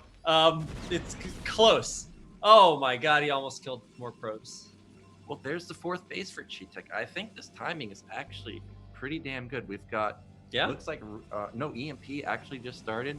I don't see any arbiters in production, so that's a little worrisome. There's the 2nd arbiter that comes out, but really he needs another one. He had the chance to build a 3rd one. Really think that was a misstep there, but other than that, it looks pretty good. He's also got +1 himself. Okay, he now has just started another arbiter. I don't think he has enough stasis at this point. He's got the 2nd Stargate. Just build it. Build it, man. I'm waiting for it. It hurts because he needs these arbiters. Yeah, I mean, besides being the winning move, they're also the move that keeps him from losing the game when the tank push happens. So, it's kind of hard to watch. There's carriers. Oh hey, what do you know? Our old friend. But here we go. He's gonna force the issue. 2-2 done. He doesn't have his zealots here. Wait, where did they go? They're back at the natural. They're waiting. Oh, they're AFK. Okay. Well. Supplies are very close right now. Yeah, I'm just trying to figure out like what the tipping point is. I guess +2 attack is just seconds away from finishing, so that's really what you need before you want to go any further. There's 1 stasis. Yeah, but he doesn't have enough supply. It's a he's recalling on top. What? Okay, that's one way to bulldog through. Half the tanks evaporate, but so do the zealots here. D-Matrix on the front tank it up, and I think the tanks on the tank line's just way too deep. Did you see how fast this supply went down to 110? Like just like in the blink of an eye, all of those zealots disappeared. I don't know if they landed on mines or what, but they just got massacred. So actually, he was building up that energy to go for a recall. Now he's trying to transition into carriers. Feels like this is Koget's just game to take because 2-1, there's a reason this style is so good, and that's because this particular style decimates carriers, and he doesn't have any upgrades on him. +1 weapon, that's not gonna cut it for sure. He needs to be getting +3 weapon himself right now because Koget's getting +3 weapon, and the fact that he doesn't have it, there's no way he can stop this army now. Yeah, no matter how many times he recalls on top of it. I mean, I think it might be time to do an official tank count to see if it is actually at 24. It's got to be close. 1, 2, 3, 4, 5, 6, 7, 8, 9, 10, 11, 12, 13, 14, 15, 16, 17. 19. Look. Oh, none of 3 this, more. 22. None of this fancy multiplication stuff. We're strictly finger counting additions in this family, Nyoken. Oh, that wasn't it. This base is dead. The only chance Cheetah can salvage this game is actually go for recon and hope Koget turns around like he did versus Dragon. He's got to get these carriers up. He's got 4 Stargates. If he gets up to 8, whether they have +1 or +3, that's a lot of damage. But carriers take so long to build. I mean, that base is definitely dead. He was also gas starved. I was definitely questioning that base positions. For sure, the first one to go. I mean, it takes Terran a while to reposition from the push, and he's going to pull back for now. So maybe there's time. But how long does it take? He still has 4 bases, and he did get Koget to turn around. Yeah, how long does it take from when you start building a carrier to when the carrier is built with max interceptors? It takes like 3 minutes. It's like 3 minutes, yeah. Like 4 minutes even. So we still got to buy time. And there's more Goliaths in production, so it's not like it's a mystery to Koget what's coming. And Koget has 4 base himself. He's got top or mid right going, so he's gonna have 5 base, which is 4 gas Terran. And people talk about basically like 4 gas Terran almost being unstoppable. So he's got to buy 3-4 more minutes, but Koget's on the move now. Really, I only think the only thing Cheetah can do right now is to recall or go carrier arbiter. Actually, good point pointed out from TT1. The Goliaths added in, they're not I saw Carrier's Goliath, they're anti-Arbiter Goliaths because he's maxed out and he actually doesn't know that he needs to make insane amounts of Goliath. So here we go. Where is the stasis? A decent one back in the back. Might need a couple more if he wants to deal with that. Look, stasis a few of the tanks, and so that means that he's going to use the rest of the carriers to try to clean this up. If he can save the space for the carriers, that's still pretty good. Yeah, actually, just like Kitty once said, that's not a lot of Goliath. So all these tanks are actually going to fall.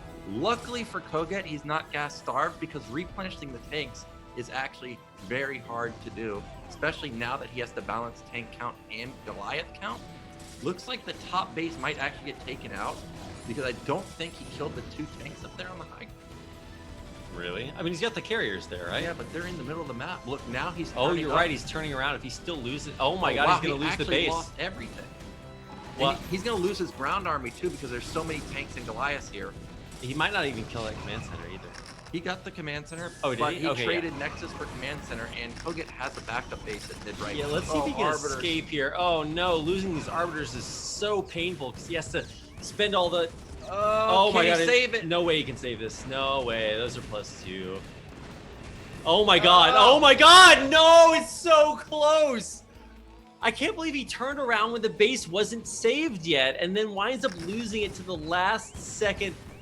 He still hasn't cleaned it up. Oh, my God. He still has a lot of carriers. They didn't get killed. He's got +2 weapon coming in. Problem is, these Goliaths are 3-2 in about 30 seconds. He still has 4 gas running. Oh, gosh. Well... Oh, no. And they run over mine, so the Goliaths see them.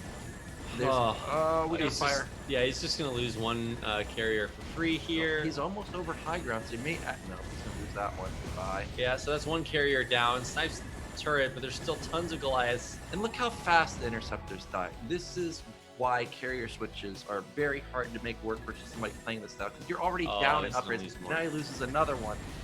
Yeah, I think they're all EMP. dead. Oh, the They're all EMP gone. to make... Yeah, it's going to lose at least 2.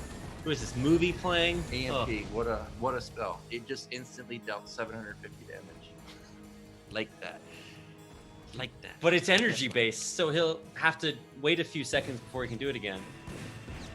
Doesn't matter if the carrier's gone. Yeah, but carriers come back after a few seconds too, once you rebuild them. Well, versus the Protoss players I played, they come back in a few seconds. Yeah. So they got like 8 bases, 10k bank. Nice. But not this game. Nope.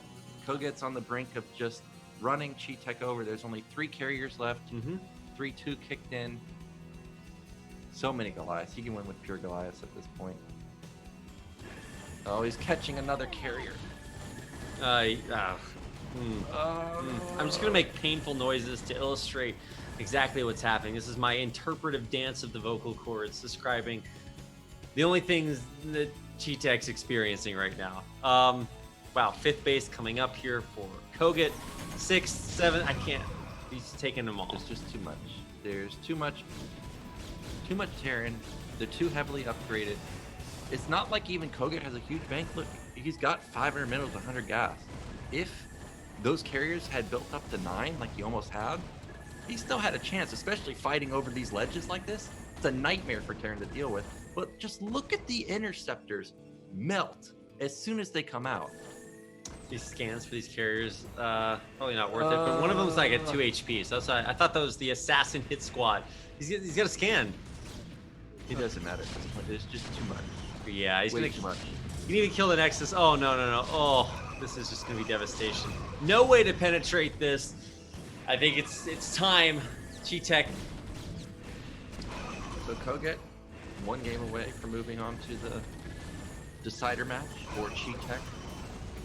Needs to win the next 2. It is a best of 3, so this is not as over as it could be, but that's it. GG. Cheetech taps out, and Koget takes game number 1, and that means that game 2. What do we need to change, Nyokin? Too aggressive with the goons.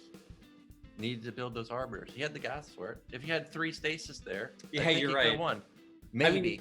The recall, I like the idea, but it clearly didn't work. Did you see how fast it got blown up? Well, I mean, it worked. Those tanks sure died, didn't they? They died, but so did all those sellers. Yeah. It's like, I'm going to take 30 of my supply and put it on 10 of your supply and then trade. Sometimes moves like that are like the correct move. It's better than stasis, but that was not the one. No, not the one. Well, glad we figured that one out. It's time for game number 2, and that is going to be on match point. And this is Cheetek's lifeline. He's got to win here in order to keep his hopes alive and advancing. If not, we're going to have Kogut taking on Eon Zerg in a fight to advance on to the round of 16 or be eliminated. I don't think Eon Zerg's ever been eliminated in the round of 24. He always at least makes it to round of 16. Yep. So then again, I also think the same thing for Kogut, too. Well, one of them's gone.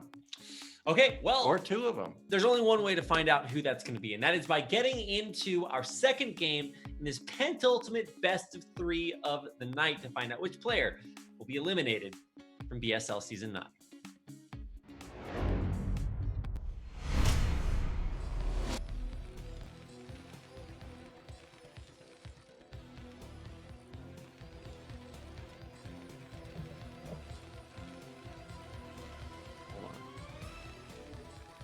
In the bottom left, we have the Polish Terran.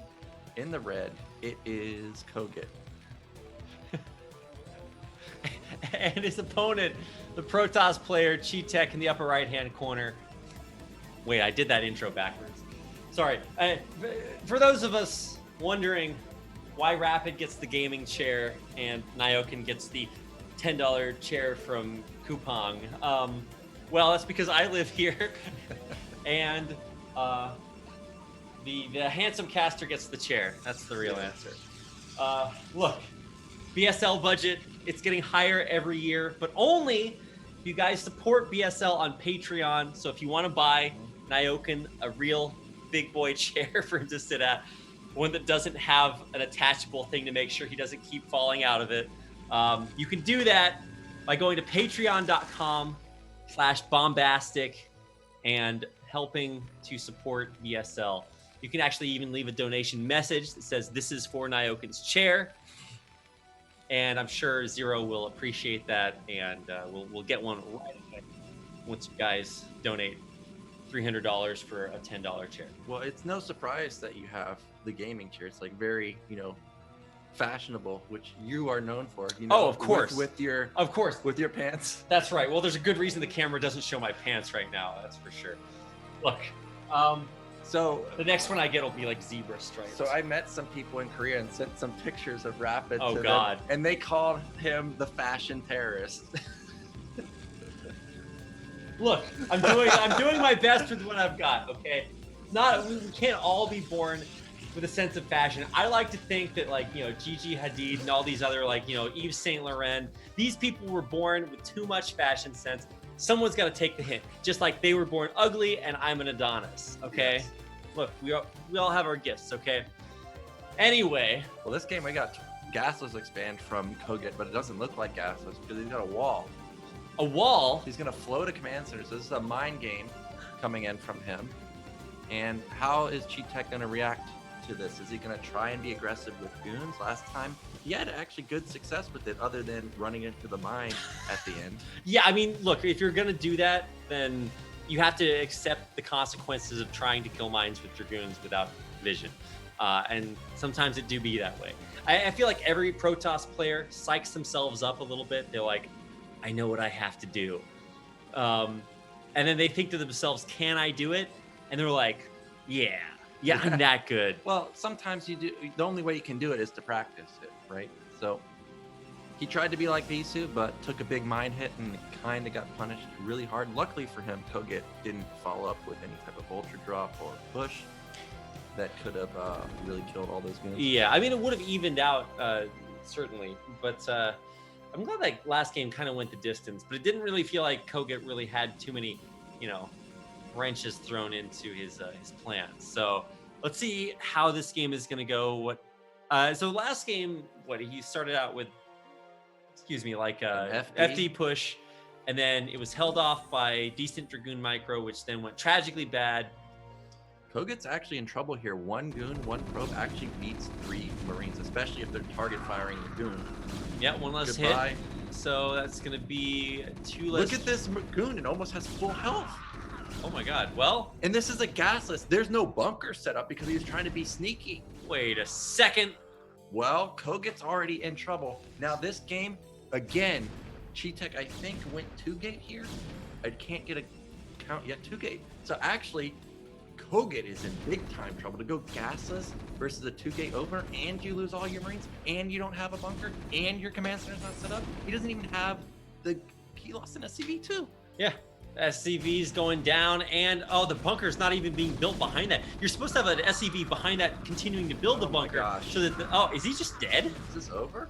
It could actually be over. Wow. So many SCVs are being pulled off. Okay, Cheetech, this is the game that we need to double expand off of, or go Reaver, because this guy has no tanks at this point. So many SCVs. He's not died. building. Oh yeah, you got to turn around and start building the bunker. I think okay, it does complete. So he's what? Still gonna This lose. is two goons. They 2-shot Marines. Even if he doesn't 2-shot these Marines anymore, or he's gonna keep. He can just run by, dude. Yeah. He's got 4 Dragoons. Okay, or just kill the bunker. 4 goons. He's got range too. Oh my god, I forgot about the range. Yeah, He should just run by. He knows it's only 1 Marine. Yeah, he does know that. Okay, well, I don't know why he's gonna continue to play this stupid song and dance. Oh, it's so dead. No, it's not dead. Oh, he doesn't have enough barely SC. Yeah, he just barely has still, enough. he has no econ. Look, he's barely able to get siege and a tank out. He's continuing to build Marines. This is the 8th Marine he's built. Oh my god. Yeah, no Terran player wants to build 8 Marines. He's not repairing. I'm surprised he doesn't try to pick off like that top SCV or something. There's gonna be 6 Dragoons coming by, and that's when it starts getting insane. Yeah, now, okay, there's actually only 3. Oh, just go for it. Yes, go for it. He one-shots SCVs now. Perfect from Cheetech. Get this SCV, get this bunker. Oh, he doesn't have enough. This is a dead bunker. Goodbye, bunker. Maybe? Oh my god, how good is repair? How good is repair? How? How good is repair, Kaioken? Now he wants to jump on the on the tank. He's just continuing to pick off SCVs. I mean, he's still got a huge worker lead, but Does he though? It's 26-28. Cheetech has been cutting probes to do this, so actually he doesn't have a huge worker lead. He's got his Nexus up. All planned? There we go. This is what I was waiting for. Reaver, baby. Reaver coming in for Cheetech. This is exactly what you should do versus a Terran that has low tank count, has lost a ton of econ. Make them get punished for having such a low tank count. But I am so surprised Koget's even in this game.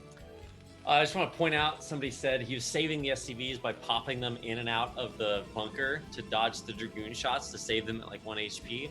I thought that was pretty sick, but that's actually so hard to do because unlike in StarCraft 2, yeah, there's no button that does it for you. Yeah, I don't think there is. Yeah, there's not a load and unload. It's super hard. So you have to like physically click, okay, go into the bunker now, come out of the bunker now, and that's kind of hard to do. And when SCVs. you right click with an SCV, they repair it. Oh, that's right, I forgot. So you have to use the button to say go into the bunker. So if that's what he did, which I didn't see, that's amazing from Koget. Now Cheetech is doing more of what I was expecting him to do on Sylphin. First off, got the Reaver. Second, got his second Nexus up faster. He cut goons now to get up his second Nexus. So this is great for him. Somehow Koget is feeling confident to just go for a fast armory. He's got basic, yeah, oh my god. I mean, he's actually stabilized, which is crazy. And look at the SCV to probe count, it's even. And he's building a turret ring around his base. He has really figured this game out. Okay, well, Koget, he's stabilized. He's got equal econ, which is bananas to even say. But he is down a command center because the Nexus is about to complete. But worker count still even. Still in an okay position. He could still go for 2-1. Plus 1 is about a third of the way done, so he needs to start his starport pretty soon. I mean, when you think about it, it's so interesting to sort of consider what happens like with all the army units fighting each other, and then realizing that wait a second, Koget never stopped building workers, whereas you know the Cheetech cut workers quite a bit. So let's see if this Reaver can get anything done here. It's okay, even if it doesn't do damage. It just stalls Koget from taking a free third base or something along those lines. He doesn't. He's so far ahead, it doesn't have to do damage. Now that Cheetech can't get in, it's time. Take a fourth base. Or he can go carriers. Either one is a fine choice because of how far behind Koget is right now. And perfect turret ring. Just interspurs perfectly far apart to prevent the shuttle from getting in. So he doesn't take any damage, but you're right. The threat is there, and sometimes that's all you need. Where's that fourth base? Another alternative route he could go is what a lot of pros do nowadays, which is the double or triple speed shuttle. That would catch Koget completely off guard. Just leave an observer. Overrun him. Just run by the turret. Mm-hmm. Just do a triple shuttle bomb into the main, mini recall. Leave an observer outside their entrance. As soon as they start moving out, go through the bottom. Armory's down there. He picked that off. Oh, Terran's dead as soon as they lose +2. Yeah, for sure. I mean, he's continuing to scout around there. He has both the observer and a shuttle at the front. I think he's just going to siege it. So he's going to use this Reaver to bust down the bunker. Not a huge loss for Terran to lose this. Yeah, we're probably going to break it down anyway later on. So, not a big deal. Bunker goes down. Still waiting for the 4th base from Cheetech. I'm still waiting to see what his follow-up is going to be, because actually I'm getting a little worried now because I didn't see a Templar Archive. I still don't see a Stargate. I see speed, though, which makes me think this might be Gateway Man. There's a Stargate Archive. So it's not going to be Artosis' arch nemesis, Gateway Man, at least not just yet. I mean, we're probably going to see gateways be built when the 4th base does come through. Kind of surprised it's not coming out just yet. In general, that's your biggest weapon against Terran, is being able to expand to a further location, another main where you can build another gateway part. Reaver. Oh my god, he lost it all. Well, even though he lost it, it's still okay just because of the position he's in. But Koget does have a 3rd base. Koget is down 30 supply, but he does have +2 weapon coming pretty soon. And because there's no Arbiter being built, he's still in an okay position. And it's match point where you can split the map somewhat easily. So actually, Koget is still in this game somehow after a miraculous hold in the beginning. Yeah, that was a miraculous hold. Let's not forget about that. This is still a game where Cheetech actually had... There's the 2nd shuttle, but now that he's lost the Reaver, he has no like big punching power onto the tank line. It's all clumped up right there. There's like 8 of them. It's just such perfect placement. So let's see if he can find it. Scan does not see the additional gateways, but catches most of them. Didn't really see anything insane there. Here he goes. Thanks for going. Yeah. Oh god. Oh, he just unsieged. Oh my god, perfect timing. He just unsieged. He's gonna see that with the shuttle, and it's now. Oh, okay, go for it. He doesn't want to lose the shuttle, but those tanks are not in siege mode. Everything is unsieged, and now they're sieging with zealots on top of them. So half the goons are actually not fighting here, so they do need to move up. But I think that's it. Yeah, everything on top of the tanks. GG, Koga taps out, and after a miraculous hold, that O button getting him in trouble there. That O button, just an anti-timing. I don't even think. Well, he may have had vision of that, but regardless, it was great timing. Caught Koget at the right time. Finishes out the game. I thought he was going to finish it earlier, but regardless, now it's 1-1. Now Cheetech might actually eliminate him. You know, I mean, we're 1 game away. We saw an incredible comeback from Dragon in the first game of his series to beat Koget, and now Koget is, at risk of having another player make an insane series comeback against him. Man, sometimes you forget how volatile games of StarCraft are. Like, you'll see Dragoons hitting a bunker, and the Terran player repairs it, Dragoons hit it, the siege tank comes. And you just sort of assume that's kind of the way it works until, one Dragoon shows up a little bit ahead of schedule, and all of a sudden you lose all your Marines. And then you can't get your bunker up, and you lose a bunch of SCVs, and everything goes crazy. So, wow, what a game, what a series. Game number 3 is on the way. The final game in this best of 3 to decide which player is eliminated from BSL and which player advances on to face off against Eon Zerg in our final best of 3 in the map group.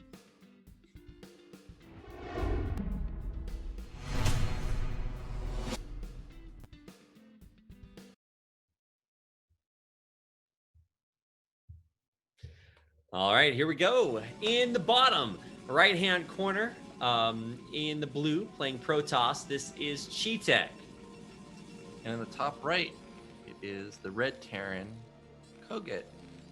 So, if I was Koget, I think that was a little too fancy. We went for the gasless, which is fine, but we tried to hide it, and then he had to lift his CC to get the bunker, to get the SCVs out to build the bunker, because he had a complete wall. That's actually what killed him because he only had 2 Marines, 3 that's Marines right. when the Goon and Probe came. So I think a little too fancy there. The idea I thought was great, but completely backfired. In Cheat Tech, I did like the follow-up this time, going for the double Nexus with the Reaver follow-up. Even though the Reaver got picked off, I still liked it. Everything from him was good. Still, this 2-gate that he likes, I'm a bit worried that we're kind of just like a one-trick pony. You just do that every game regardless. Range. So if we just open like Siege 12 gas as Terran, that shuts it down for a minimal commitment to it. I'm kind of glad that we got a chance to see the last game, because I feel like if Cheetech just came in, lost all of his games, everybody's like, well, he clearly doesn't deserve to be here. But I mean, if you have only one build and you go up against a build that works perfectly against 10-10-10. Ooh. Okay, well, look. If Cheetech has one build and it gets its perfect opportunity to work, then it's only fair that Koget, who has more than one build, should get an opportunity for his build to work here too. Well, if we open 2-gate again, and Koget does like a hard FD, like 8 Marines, 2 tanks, actually, Cheetech should kill that. Wait, really? But we saw that Koget controlled his army really well with the FD, despite losing all the Marines. He was able to keep all those goons low, get killed with a single thing. So I am a little worried that Koget pushes out, runs into 6 goons, takes huge losses, because it is a 10-10-10, so his econ's really hurt also. Yeah. Where's that second gateway, though? I'm not seeing it. Well, not up just yet. Factory coming in. Paying close attention to Koget's gas. He's pulled off of it now. So this does look like strong FD, I think. There was a time where some players were going for like continuous mining of the gas, and then they just have so many tanks to fact on with like 2 fact. Oh, SCB lets the probe up. How dare now he sees it, and if he knows the timing, he should notice that this factory is very, very, very fast. Yeah, well, he's gonna see, I guess, enough to have that on the list of possibilities. Let's see how long he can keep the probe alive here. The Marines are going to chase it down. This is strong FD because this is 3 Marines. I really do think that we're going to see a 4th Marine. Even. There's a depot. You don't need a 3rd depot unless you're building more Marines than this. So Cheetech has all the intel he needs to know what's coming.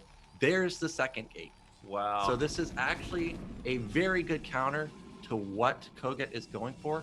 Now, what's that SCV doing? Because it is out on the map. I don't think this is a proxy anything. It's just here to scout. You can't even build there, right? No, you can't build there. There's no way. Yeah, this is strong FT. So this is going to be 2 tanks, as many Marines as he can get. Generally, it's like 8. Not even going to have siege either. Maybe has mines, but that's it. And he's hurt his econ quite a bit. But also, Protoss has cut a bit of probes here too. He's got a Nexus coming up. This is actually really bad for him because he cut goons to get this Nexus up. Oh, you're right. Well, yeah, because if he had that 2nd gateway up and he's continuing to pump goons, and he'd be at like 3 goons now. This is unfortunate because I actually think Cheetech's can't stop it anymore. He's got so much gas also that it makes me think he's going to build a robotics, and the robotics is going to be too slow to actually help him. There it is. Robotics does nothing, Nexus does nothing, probes do nothing. Cheetech had everything set up for him, and then he cut goons. And now he's about to die to 2 tanks and 8 Marines. There's no way he can stop it anymore. There's just 3 goons. If he had 5, 6, 7 goons, he can stop it 100%. Especially if he fights in here where Terran has no vision. Well, I mean that's the reason Terrans hate this map, right? Oh yeah, they hate this map. Yeah. So it's so hard to move through the middle of the map, but when you're doing a powerful push like this, you know that in theory you should be able to beat whatever you find there. So he's going to go push through it, and there's nothing there scouting this push at all. Cheetech needs an absolute miracle to hold this. He's going to lose the Nexus 100%. Oh, man. Uh-oh. And he transferred so many probes. This is 3 goons versus... He doesn't even have enough goons to one-shot any of the Marines. So that makes it even worse. Yikes. Well, the game is over, but we'll watch it for a little bit longer just to see what happens. Pretty sure the Marines could kill these Dragoons by themselves. But okay, there's a 4th Dragoon. There's high ground. He's gonna kill probes now too. Yeah. Oh, there's the mines. Oh god. Oh god. Oh god. The humanity. Well, he does have the observer coming. He did soften up a lot of the Marines. Oh no! Don't risk it. Don't. Oh, he snipes the vulture. Gets back up the high ground. That is nice. You but fancy. Nexus is gonna go down. Meanwhile, Kogut is transitioning into standard game from here. He's got his command center almost done. 7 worker lead for Kogut, so Econ is now hugely in his favor. Observer's out, Nexus is gone. Just lay mines and back off. Kogut doesn't even have, or just hold position here. Or scan and kill the observer. Or scan and kill the observer. Well, if he has a comsat with this, I copy this build. I was gonna say, like, how do you do this and then also have scan? Like, wait a second, that doesn't work. Oh, and he lost the SCV, so he can't build. Well, he couldn't build it. Anyway, mission accomplished. Killed it.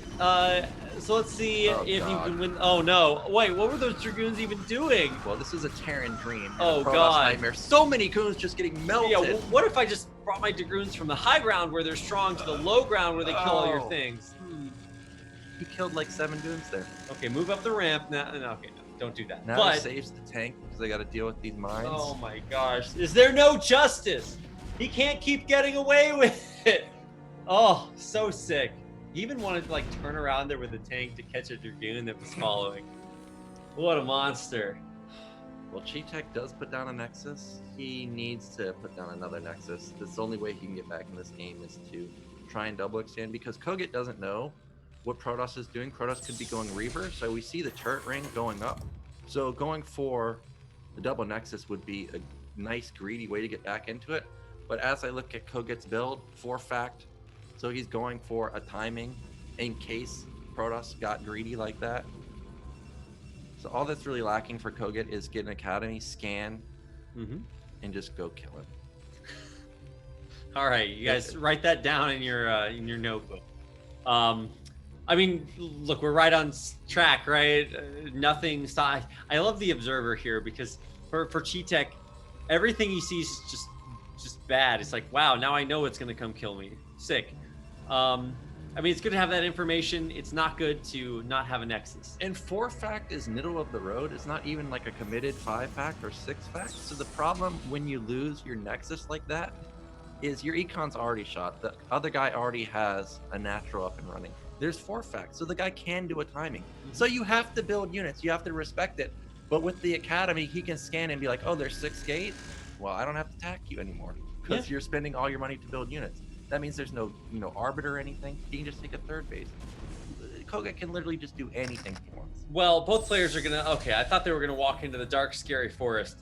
I think I told the story on ASL. But one of the first kids' books I read, there was this what they called the Dark Wood, and there was these like evil weasels that lived in there that would like come in, I don't know, beat people up or whatever. And I remember that because we had like a dark wood on our farm where we grew up, and I was like, I'm sure there's weasels in there. They're gonna come get me.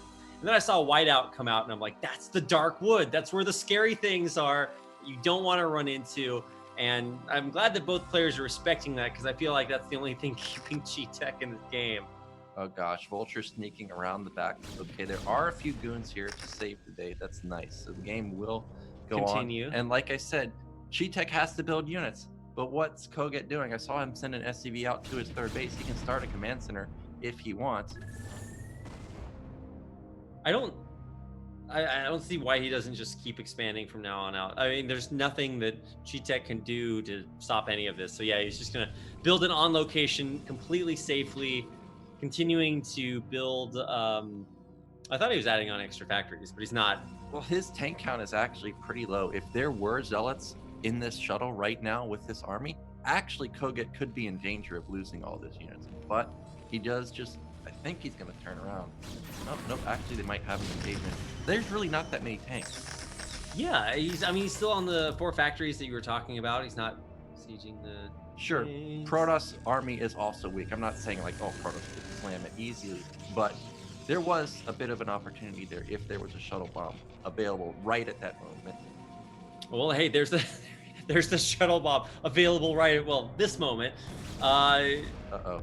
Trying to come through. Oh no, there's oh no. well. Oh no.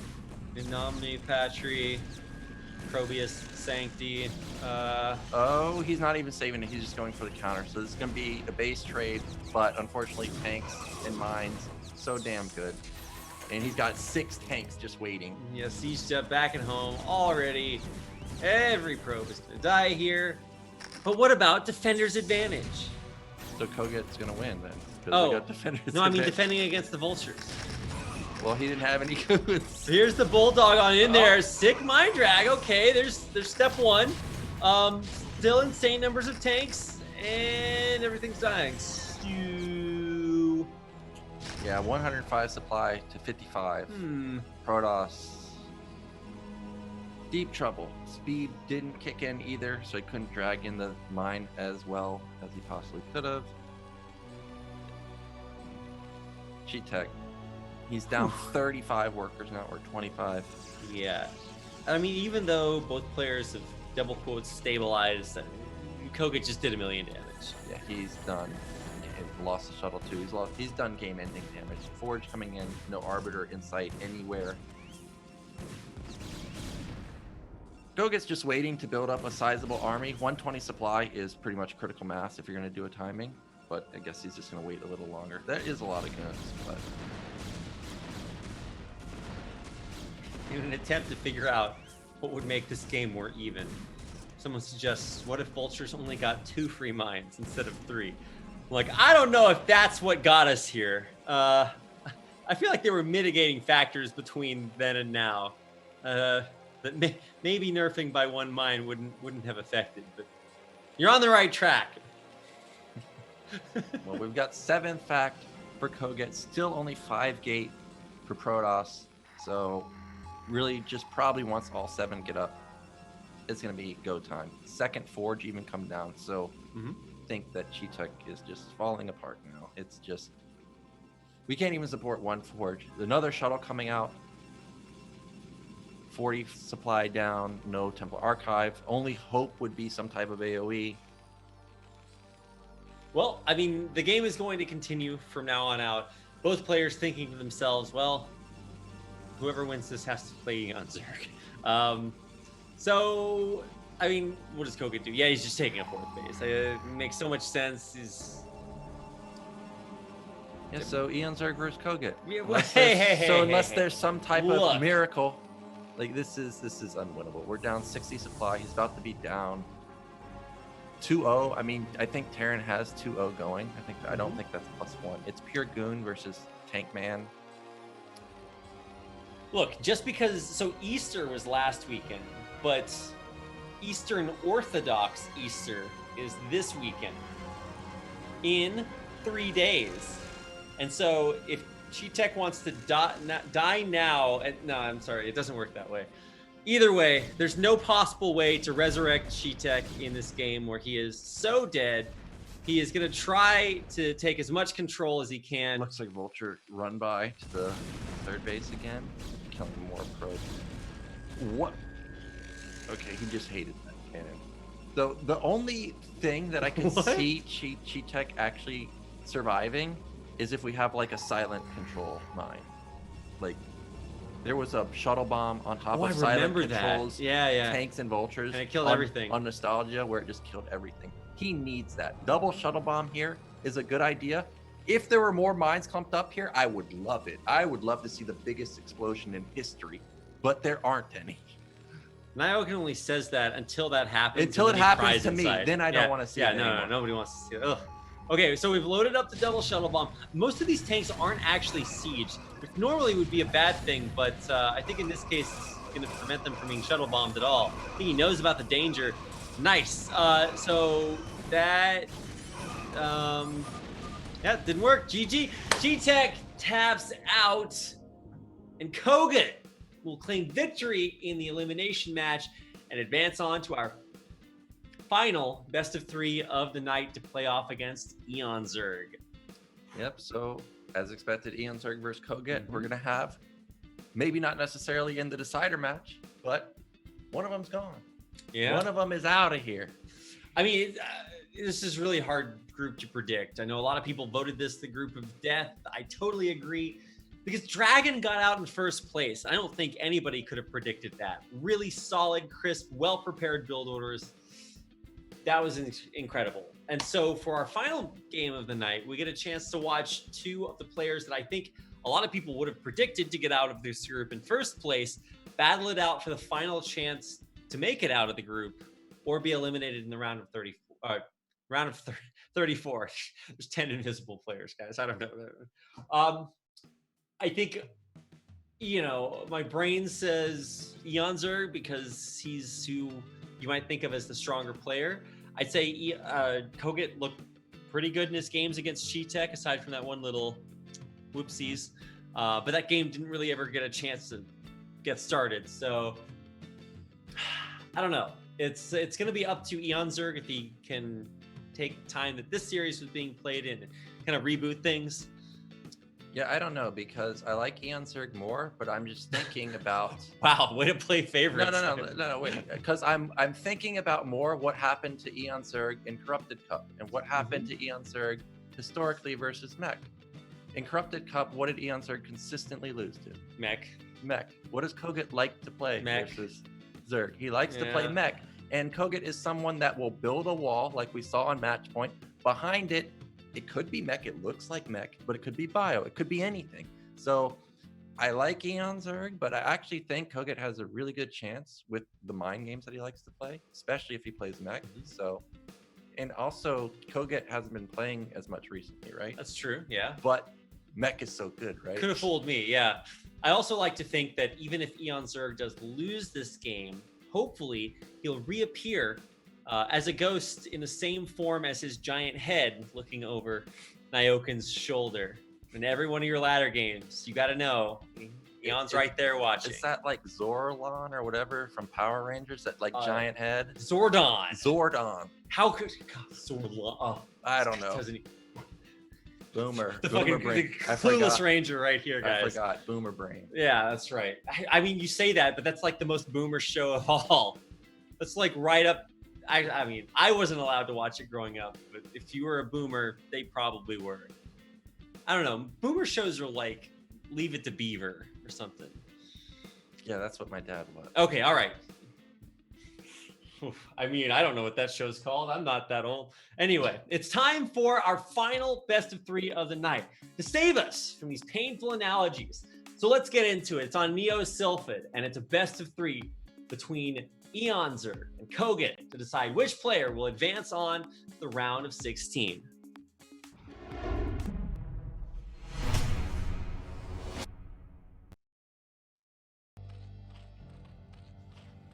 Okay, all right.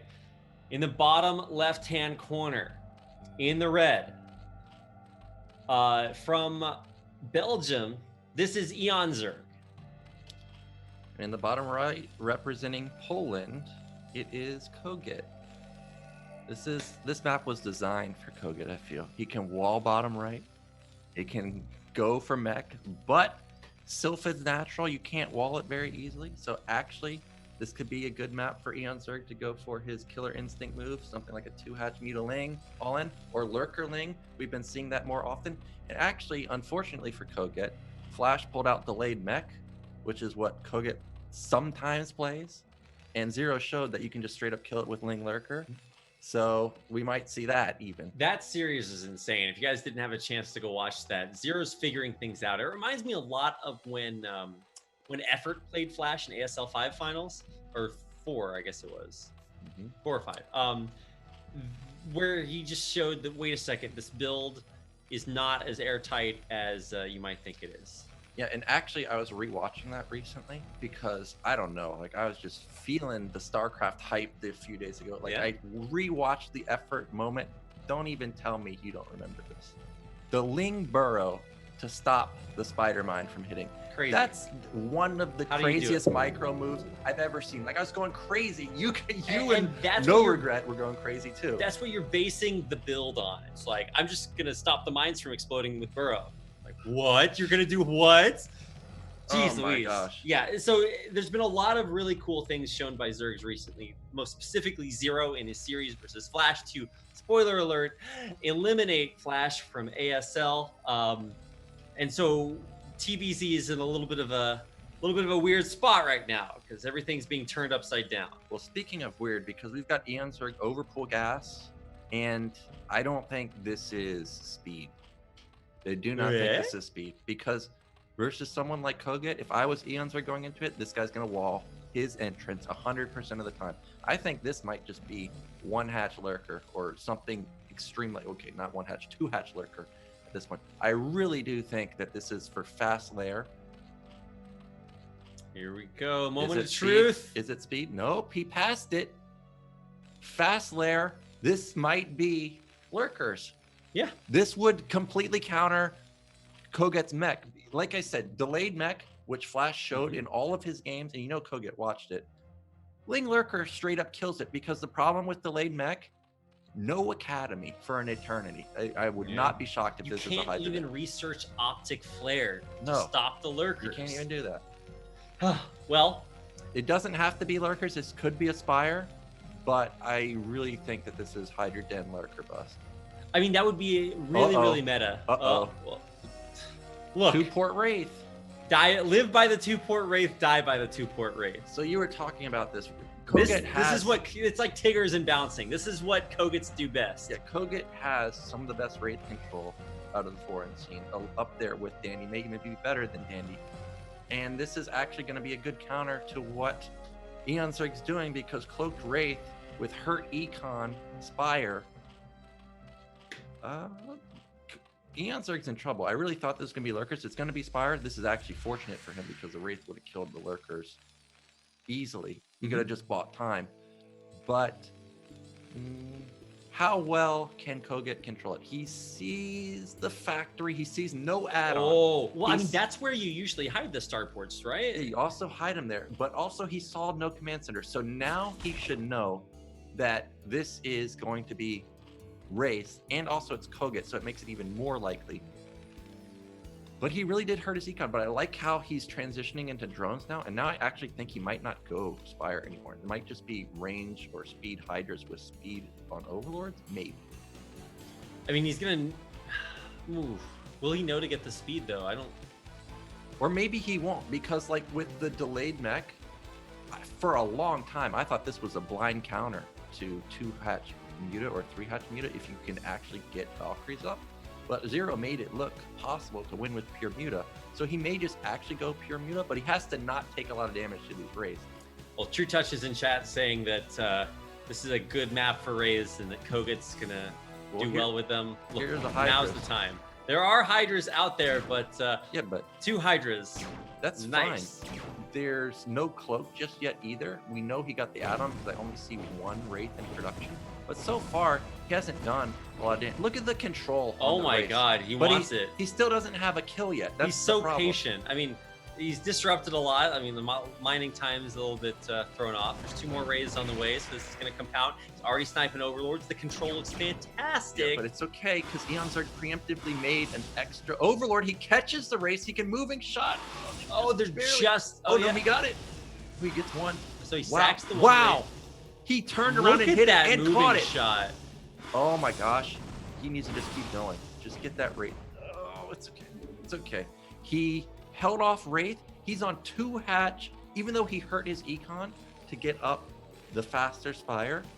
He's in a good position, because Terran on 1 base, very hard to make this work. It's not like he has 2nd command center where he's following up with Marine Medic. Nope. This is like just gonna be pure Wraith, like 11 Wraith, maybe even with Cloak. Well, he's doing exactly what he needs. Now he's getting damage. You don't even need armor on the Mutas. Just get more damage to just burst down those Wraiths. The Wraiths are so expensive when you're on 1 base. I think Eon Zerg's already got this. He's got 8 Mutalisks out versus like 5 Wraiths. Wraiths are very strong. Let's not deny that. Yeah. But he's got to kill the Overlord. And he's going to have speed on his Overlords. I mean, let's not also forget, this is 2-hatch Muta. You're not going to be building a lot of drones. Doesn't need drones. He's got as much drones as Terran has SCVs with no command center. He's down 10.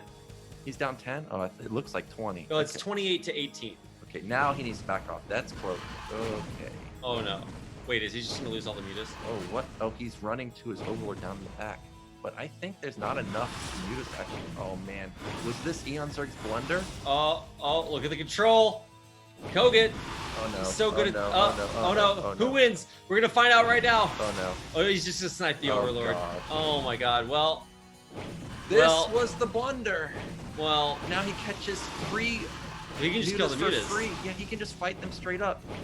If he can target the Mutas. There we go. Wow. Yep. And now he loses all the Overlords. Loses all the Mutas, loses all the Overlords. I think he should have just killed the Overlords. Now he's droning. Oh man, Eon Zerg was in a maybe not fantastic. I thought he was in a really good position, but maybe not. But now he's in a terrible position. Lost 7 Mutalisks or so there. Now he's going to lose all of them here. He's going to lose his Hydras. He's going to get supply block now. Oh Can't even build units anymore.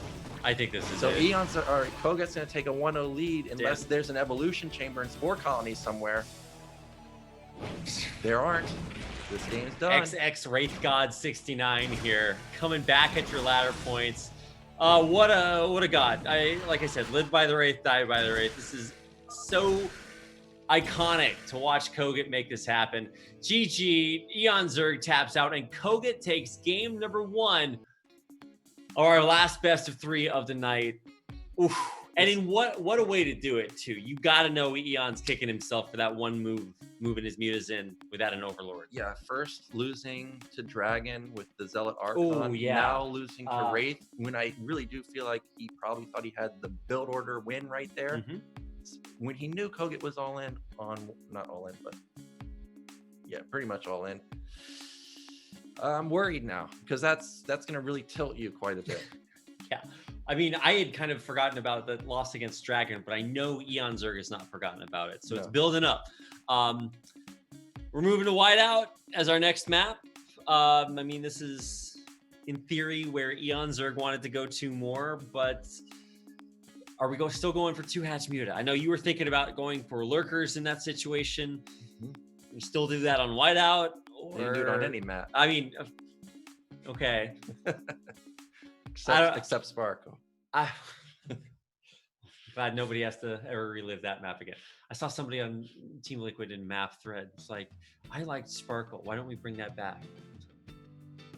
I almost posted a response. That's how you know it almost got me. Anyway, next map is Whiteout. Kogut is 1 game away from advancing on to the round of 16 and eliminating Eon Zerg in his lowest placement ever. So let's find out if he can do it as we get into game number 2. Our final best of 3 of the night to decide which player makes it on to the round of 16.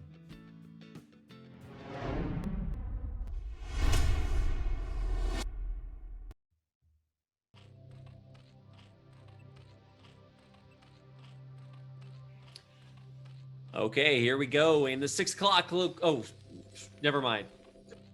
Okay, the 6 o'clock location. Playing Zerg. From Belgium and down 1 game in our final best of 3 series. It's Eon Zerg. And in the top left, 1 game away from making it out, it is Kogut. Yeah, so even though you didn't like Sparkle, I also didn't like Sparkle. I know a lot of players did like Sparkle. If they were to bring it back, I would like to see them get rid of that extra gas for Zerg, just to see how it played out. Yeah, I mean, you already know they're doing pretty well there, so might make some changes. I don't know. I'm excited for weird maps. I liked new weird things like Inner Coven or Lunar Colony or one of those crazy ones. But we still haven't figured out island maps. So thank goodness. Well, as long as there's no third world, I'm cool with that. What a great... No. I'll never forget watching Jadon try to glitch a drone through an unglitchable wall. I'm like, that's really? And that's how we knew he was meant for a career in streaming other games. But I feel you. This is not one of those weird maps. We've saved Monte Cristo for the round of 16. So hold on. This is 10-10-10. And so what does that mean for any potential 2-hatch Lurker? Well, usually 10-10-10 is like a vulture drop because it can get out right before 2-hatch Muta kicks in. And we haven't seen Kogut use it versus Zerg, I don't think, in a long time. Usually when I think of Kogut, I think of Wraith, the mech play, delayed mech, Bio 2, but not really vulture drop.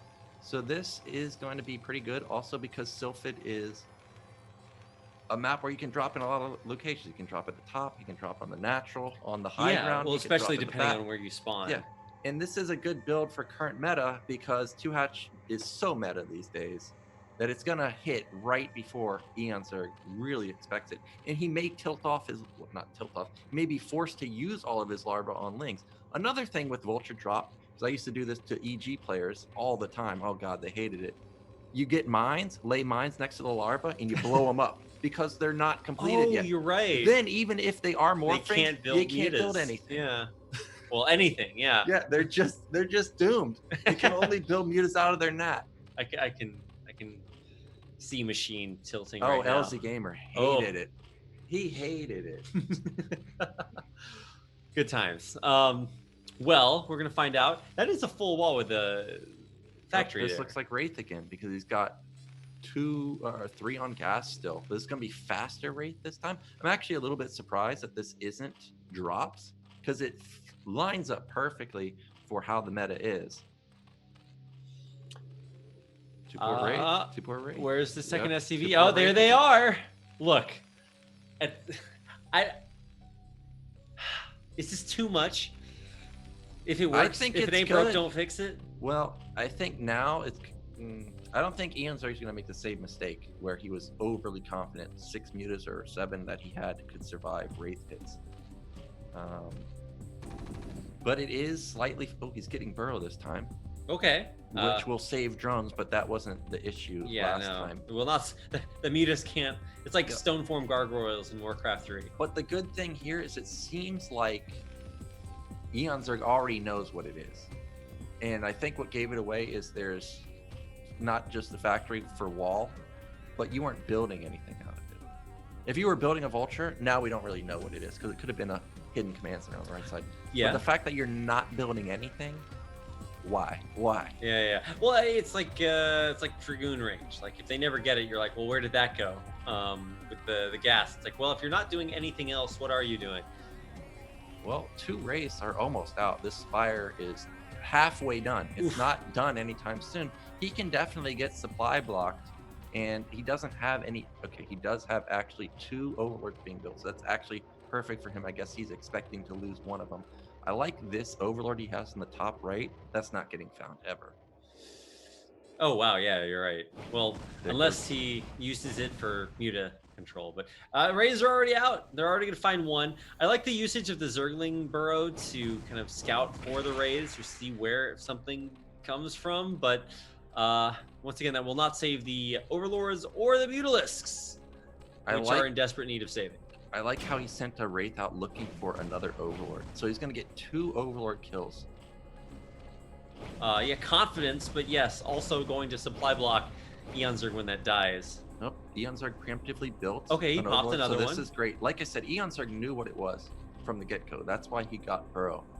But now he's building Scourge. I don't know if that's going to help him really. That's a lot of gas to spend on Scourge too. 150 gas right there. Could have been 2 Mutalisk almost. Well, especially with as good as Koget's micro has been, he's just going to micro those down. I mean, maybe Eon's building those so that we can see how good Koget's micro is. It looked good last game. I wouldn't try and test it because now Koget's going to have 5, which is going to be a rarely used Wraith versus Scourge. So I'm just going to guess that it one-shots the Scourge. I think you only need 3 though. But these Scourge have to connect because they're pretty expensive. He's getting speed on his Overlords too, which is fine. Again, Koget is 1 basing here, so it's probably going to be 11, like I said earlier, which just decimate units left and right. Yeah. I think he is it one-shotting an Overlord with 11? Really? I don't know the exact is. count there, but it's I got to think be it does. close. Yes, so if he loses his Overlords fast, then we don't have anything to detect these cloak wraiths. So he's got to be very careful. Again, +1 weapon for Eon Zerg. He wants to kill these wraiths as fast as possible when they're stacked up. Well, I mean, it's going to come down to that moment of truth, right? Where we find out, are there enough Overlords to prevent the Cloak Wraiths from killing everything? Does the muta damage stack up too fast? I don't think this is enough race rate or enough to do this. It's 7 right now. No, he comes in right at the right time. He's gonna get a Oh, well, I mean, it's basically dead anyway. He's picking off drones. He's picking off Scourge. He's picking off Overlords. The Wraith has more range than Mutalisk too, so he's getting off free pot shots, and he can cloak, and the Overlords aren't even near him. Oh man, that's exactly. Oh, free Wraith. Oh, he cloaks it actually just in time to save it. I mean, forcing out cloak is one thing. It puts the Rays on kind of a timer for now. Yeah, but he killed all the Scourge. He damaged one of the Mutalisks. Sure, Eon Zerg still has a lot of mutas. This is one of the problems with going one base Wraith, is the muta count is going to get higher and higher and higher and higher and higher so fast. And Eon Zerg decon is much better than last game. He's feeling confident to take a 3rd base even. Wow. Okay. And he's got +1 weapon in a moment. Well, and there's only one thing that Koga can do. It's just Wraiths. That's it. Yeah, look at, I don't know what's burrowed there. I'm going to guess a Ling, but he has vision down at the bottom to see when these Wraiths fly in. So that's great for him. So you would have to leave from another angle. And it's actually got Lings burrowed in a lot of sneaky places to kind of catch these Wraiths out. And I think in a weird way, that's kind of the way that you deal with Wraiths. Like not just like burrowing the workers so that they don't die, but in finding them and now being able to go kind of hunt and kill them. Yeah, here come the Wraiths. It looks like 11. So this is, oh God, he's going to do so much damage here. He can one-shot these Overlords, I'm pretty sure. You would have to get 3 shots off on the Overlords. But that's +1 mutas. Okay, well, he can't extend too far past the Overlords like he was doing there. So now he's got to find a way to like fly around the side or get something done. He's having to build a missile turret to deal with this Ling, and he almost moved it out of radius. Yeah, and one of the problems with Wraiths versus mutas is I'm pretty sure Wraiths do half damage, so they're not able to just one-shot the Mutalisk there since they have 120 health. But Eon Zerg is in a fantastic position. He killed 2 of the Wraiths, lost 1 muta himself, didn't get supply blocked at all. Got his 3rd base up. Just needs to transition some workers there. He may actually just jump on him though. Yeah, I mean, we're still waiting for those 11th Wraiths to come out. Does he have the micro that he needs? They are cloaked for just a second longer. He's dealing so much damage. Yeah, some of them are actually uncloaking right now, targeting down the turrets so they can't get built. I mean, there are only 3. Oh no, there's more Overlords coming through here, and you can't compete with the Muta Splash with +1. There, Wraith just one-shot at that Overlord. He's doing so much damage to the Mutas. Actually, 7 left. Eon Zerg's got to turn around. And behind this, Kogut is transitioning into Bioplague. Wraith Marine Medic is so much DPS and so tanky that if Eon Zerg continues to go mass muta, he's going to be in trouble. I mean, he does have more mutas coming through, so obviously that's going to be a big help to this. Oh, yeah, okay, so there they are. So even though some of the mutas are damaged, I mean, there's a bunch of fresh ones here, so this is going from bad to worse here for Kogut. Look at the control, just on a dime spinning and killing those Overlords. And now we have +1 weapon coming in for Kogut. I think that's a science facility coming in for him also. If he had the academy going with stim and range, he would have a really nice timing coming pretty soon. There it is at the top of the academy. So he's setting up for a big, strong Marine Medic push. And meanwhile, Eon Zerg still continuing to go mass Mutalisk. No armor upgrade coming in either. He's got an opening in the main. That's a lot of mutas. That's more than one group. He missed one-shotting the Overlord by 1 hit, so it's still alive, and he can't dive. I guess he could have dived back in on that. Bringing more Overlords in. It's expensive to keep reinforcing these Overlords, but he's dealing so much damage, it doesn't matter. Yeah, he's dealing so much damage with these Wraiths. More Hydras are starting to come out, Lurkers are coming out, and there's really not a lot of ground army, but since the Wraiths are still alive, they should be able to deal with the Mutalisk and the Lurkers very easily. Well, I think we're getting near to the final fight. The Marines bringing out extra DPS is really crucial. They're just going to get picked off one by one if the Rays don't come to protect them. This is so close. He is picking off mutas. Nice to see. I think Eon Zerg's done it. He's got too many Mutalisks. He's dwindled down the Wraith count. This is also forcing no vessels to come out. And he isn't prioritizing Marines at this point. And he doesn't have enough Wraiths to really burst down Lurkers. He's trying to use the Marines as bait to get extra Wraith shots off. But if Kogut survives, look at the drone count. It's only 24. He's really all in with this. But this is a lot of Hydras. I've already seen 7 so far. If he morphs them all into lurkers, he's going to be able to bust down that bunker so quickly. But all you need is one vessel. The vessel will just give you permanent vision. Can he afford one vessel though? He doesn't have an add-on, so it doesn't. I don't think he can afford it right now. Also, he's prioritizing the race because he's just started a vessel, but it doesn't have a radiate. Eon's are into the natural, takes down that turret. Still one more left. Some of those overlords were a little bit exposed. Going down. Yeah, baited some wraiths in. Oh, he sees the Hydras. That's good. Knows that the lurker follow-up could be important. Oh man, this is so close. He just keeps trying to get in there and take down the missile turret. He gets it at the cost of a couple mutas, but he's replacing the mutas so fast it doesn't even matter. Still. Oh wow, he left the overlord, so he loses all the overlords. He can cloak here. Oh, that's a huge loss because now he can't build any more lurkers either. He's supply blocked. Okay, he has 5, but those 4 drones he needs to transfer really over to the third base. There he goes. His econ is really not that great. He has 29 workers. That's a lot of lurkers. We need another bunker though.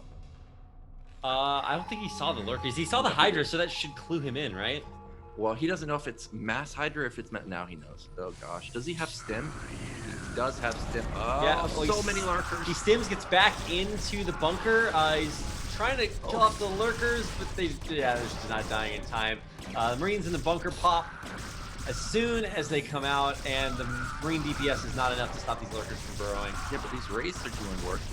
He didn't have vision, like you said, because of the turret, and actually the bunker didn't fire for quite a long time. Oh no, it's gonna lose SCVs. Oh man, yeah, everything is going down here. I think this is do or die. If he can kill the lurkers and the mutas, then that's gonna do it, but I think he's out of everything. I think Eon's done it. He has vision. Oh, the Marines line up. No, they don't. But there's just too many lurkers. 5 racks. He has a lot of production, but no more econ at the natural anymore. GG, that's it. Kogut taps out. We've got a series, Nyoken. We have a series. Eon ties it up at 1-1. That's gonna take us to our, I'm not allowed to use the word ace match, someone told me, because that's only in a Pro League format in the final game of best of 5. But this is the ace match coming up, guys. So I'm excited to see whether or not Eon's got his mojo, his momentum back. Looks like it. Although I will say, maybe in the third game, don't go 2-port Wraith. I think it was working out fine. Oh yeah? What stopped it from working out fine? I have to rewatch. But Okay. I think it was fine. I mean, it did a little bit of damage when when the cloak kicked in. That's where I thought that we might have a really big advantage, because that was faster raids than in game 1. Mm-hmm. He had a lot of raids and he was dealing a lot of damage. Remember, he killed a Mutalisk or 3 Mutalisks and a couple drones. Oh yeah, that's right. Before Eon's was at 24 drones for a long time. If we hold that, we had 5 racks with 2-port versus no hive. So it doesn't get better pretty much for Terran. I wonder if we're gonna see Wraiths again. I mean, Wraith Printer, go for Wraith Man. Yeah, I mean, that's, if any man is Wraith Man, it's Kogut. So let's get into our final map of the night to decide which player will advance on to the round of 16 out of the group of death. It's either Eon Zerg or Kogut. The map is La Mancha. So of course, good for Eon Zerg. So let's get into our last map.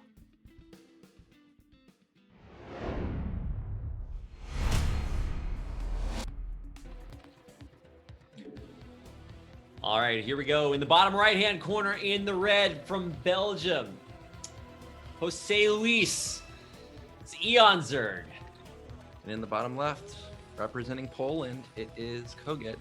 This is great position for Kogut, especially for someone that likes to mind game quite often. He can wall off the natural very easily. I think this is mech game from him. If I was Eon Zerg going into it, I would expect to see some mech play. Really, the hardest spot to do it is top right, since you're going to pop out on the wrong side. But 66% chance he's either top left or bottom left. I would be preparing for mech. Let's see what Kogut goes for. Where's that SCV going? It's already going to the natural, sending it out on 48 minerals. That's when you send it when you're going to your nat. So everything so far going as expected. There's going to be a wall. Walling against Zergs. Well, yeah, he is going to do that. So versus this, you can do two things. Well, you can do a lot of things. You can go Okay. 2 hatch Hydra. All right. You can go 2 hatch Muta. You can go 2 hatchling Lurker. You can go really power. Go 3 hatch. 2 hatch Hydra.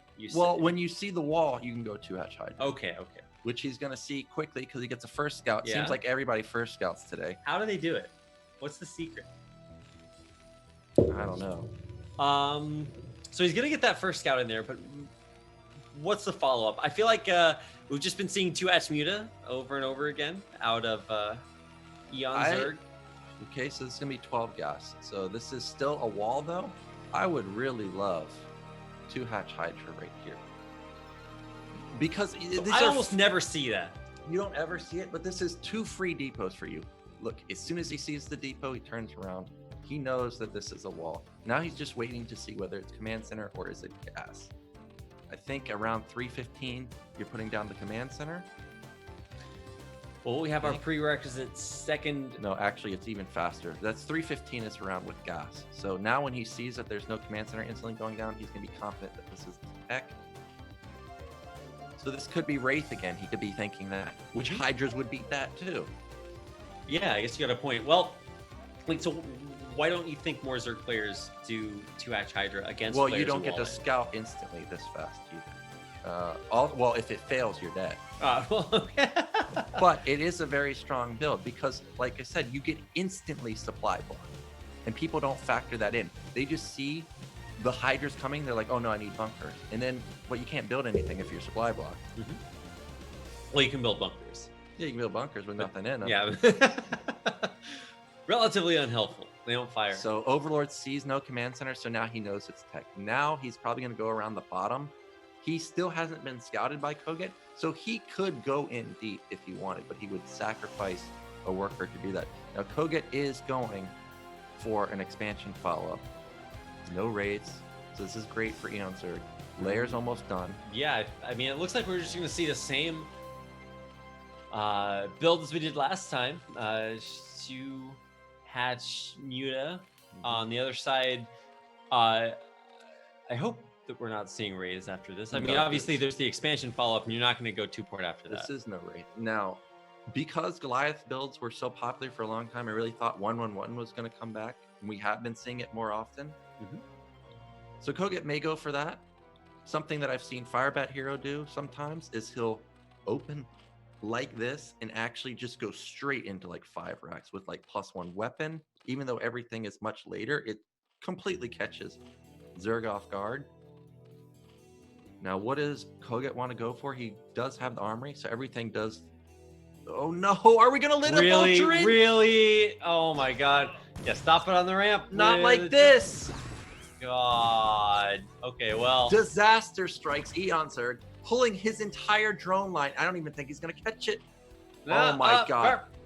Remember I was saying you mine about 50 minerals for a minute? How long do you think these drones were off? Oh, well, he got it. He got it. He got it. It was he like sure 15 did. to 20 seconds. He's pulled off 15 workers. So this is like absurd amount of econ. Like 300, 400 minerals. It's like stopping to tie your shoe in a race. It's like, well. Look at this. Meanwhile, Koget's going for the most punishing build, which is he's just going to go standard 2 factory Goliath follow-up with +1 armor. So it's a timing, so now it hurts Eon Zerg even more. Eon Zerg's going to try and power out of it. But with the timing follow-up, he can't afford to power. So that means he's going to have to build Mutalis. And then what do? You build Hydras against the Goliaths? I don't think so. Yeah, but even if he holds the Goliath attack, Koget's not cutting. Yeah, you're right. He's in big trouble. Also, a lot of times Zergs by now already have their 3rd hatch like up. No, it's not. He's going to go mid, right? But Eon Zerg, that one vulture did so much damage. He's got a... I guess it's kind of appropriate that since Koget lost that game to Cheetech because that one Dragoon came in just seconds too early, and now he gets his Dragoon in, or his Vulture in seconds too early. So what I'd actually like to see Eon Zerg do here is build 4 or 5 mutas like this, and then don't build any. Well, okay, he needs to build more than this, but don't show Koget this because Koget may get overly ambitious. Like, oh hey, this guy's powering really hard now. He's tech switching or something. I can go attack him. with some low Goliath count, like 8 or 10, then maybe he can wipe out all the Goliaths in one fell swoop and then power after that. Or he's going to come into the main. It's still only 5 mutaless, so I still like this. He's getting a few SCVs. This is great. Wow, I actually didn't expect him to find such a hole. He's not going to lose anything, so he gets out with everything. And he gets out. And he's only shown the 5. This is great for him. Third base is coming up. He has armor coming in. Armor versus armor. Goliaths, mutas are great versus that. So I'm loving what Eonzerg's doing right here. If Koget moves out and he runs into, 12, 14 mutalists, he can easily wipe these Goliaths out.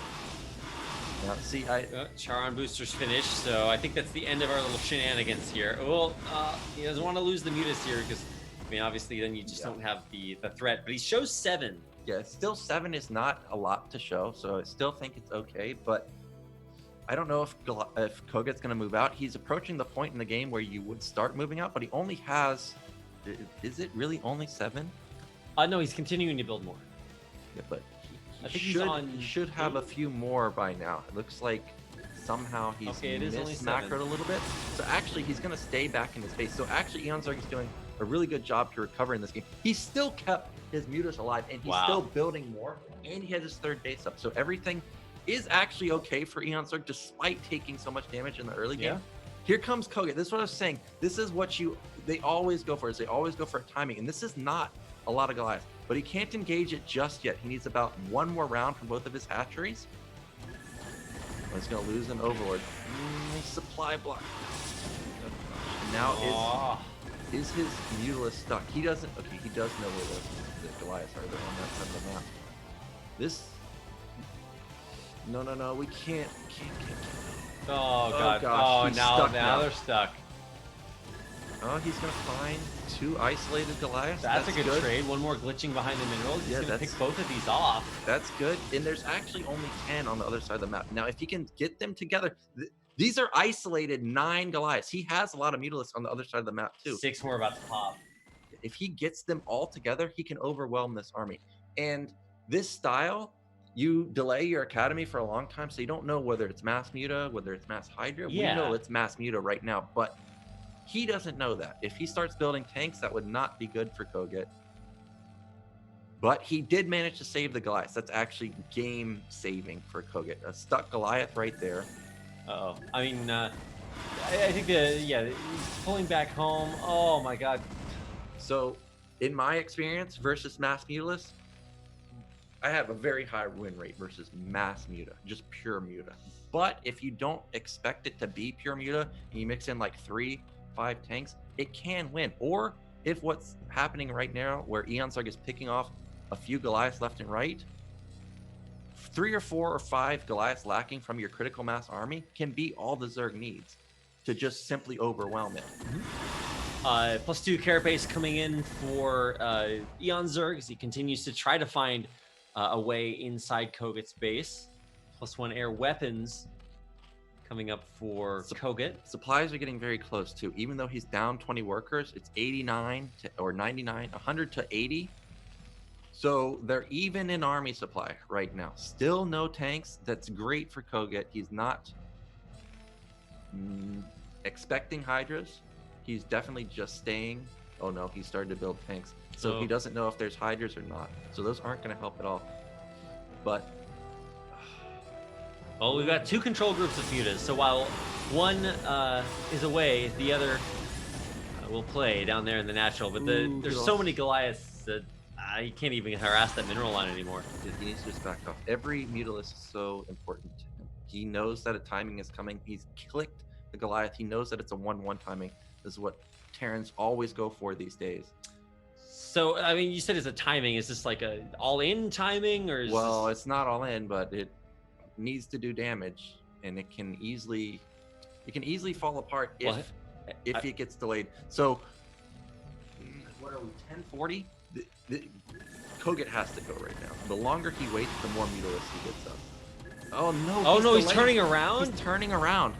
This timing has to feel like game-ending damage almost, because okay, now he's going. He's getting there, but that's really not important. Are they just base trading?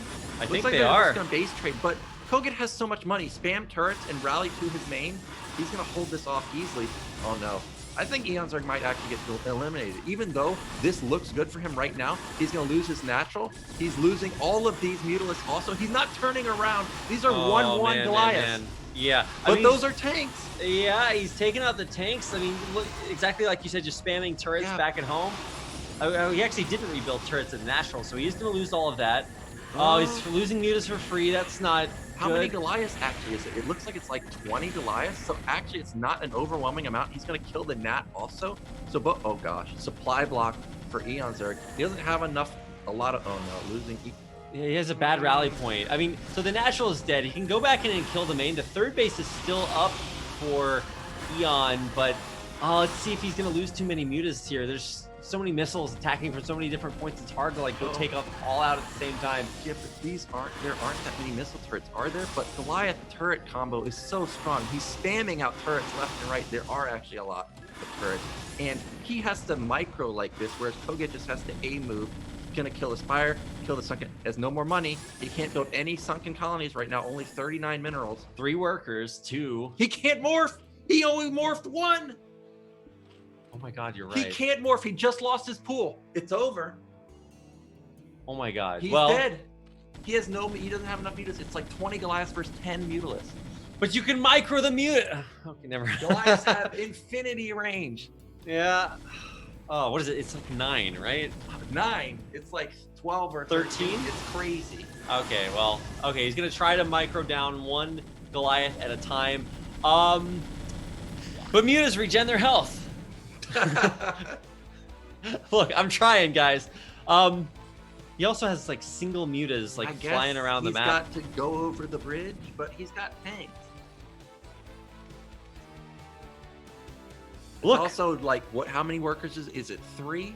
3 workers to 25? Yes, it is 3 drones. Not ideal.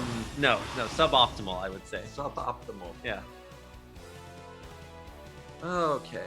So Koget, you forgot. Unless everything gets bottled on this ramp and the Sunken does infinity damage, is going to eliminate Eonzerg. Yeah. Smartly, Koget's going around the top. He realizes that that's the only way Eonzerg could actually stop him. Well, Eon's still just popped a bunch more mutas. He needs to get them all together.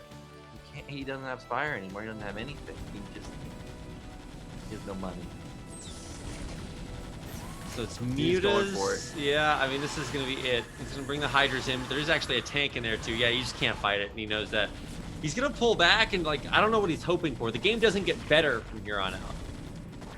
Yeah, so Eons are going to be eliminated round of 24. BSL runner-up last season, Group of deaths. And, as much as this series was very hard fought, and that game against Dragon, like, you got to take the best of 1 super seriously. Didn't work out. GG. Eonzerg taps out, and Koget advances on to the BSL Season 9 round of 16. Yeah, and that one Vulture. So much damage. Oh, so much damage. Eonzerg had a good comeback versus it too, killing SCVs. He lost really not any Mutalisks to the Goliath, and he had those 9 isolated, those 9 Goliaths. He didn't catch them, but Koget, you got to give props where props are due. Really nice control with the race in both games. Almost held the lurker attack in the second game, and now winning with the mech play. Yeah. Very nice. Yep. Super impressive victory there by Koget. Man, this group was so unpredictable. I think, honestly, you had to vote for Eonzerg either getting out first or second. I mean, the stats don't lie. But today, they kind of did. I think the biggest surprise to me was Dragon, just like best of one out of the group. Oh, my God. And then Koget fighting back, especially after losing that game against Cheetech. That's kind of a tilter when the Dragoons just barely get it in time. You can't stabilize. And then you lose to a Reaver that just magically gets into your mineral line and kills all your SCVs. Could have been a tilter, but Koget persevered through 2 more best of 3s and did it. So really, really impressive performance there. He advances on, along with Dragon, the BSL Season 9 round of 16. Today's games were really good. They were good. Who do we got tomorrow? Because B, I think everybody was looking forward to Group B, but all the groups are really good. C and D, Who's next? We got Medino, Oh, Cryok, Terror, and Avi in Group C. And then Group D is DeWalt, Lancer X, Pabo, and Casper. So an almost all Russian group, an all red, white, and blue flag group, if you want to call it that. Terran's going to kill each other in Group C. And then Group I hate to D, see it we're going to happen. find out who the best Russian player is. DeWalt, Lancer, or Casper. It should be fun. A lot of really cool stories happening this season. We've got some new players, some returning players, a lot of players that promoted into BSL Pro League from the Gosu League. If you guys don't know what Gosu League is, it's not just BSL Pro League. It's we've got the Gosu League below that, depending on how far you made it up the ladder during the ladder qualifiers. Then we've also got Chobo League below that, and you can promote from one into the other, and it's a whole BSL ecosystem. It's all leading up to BSL Season 10.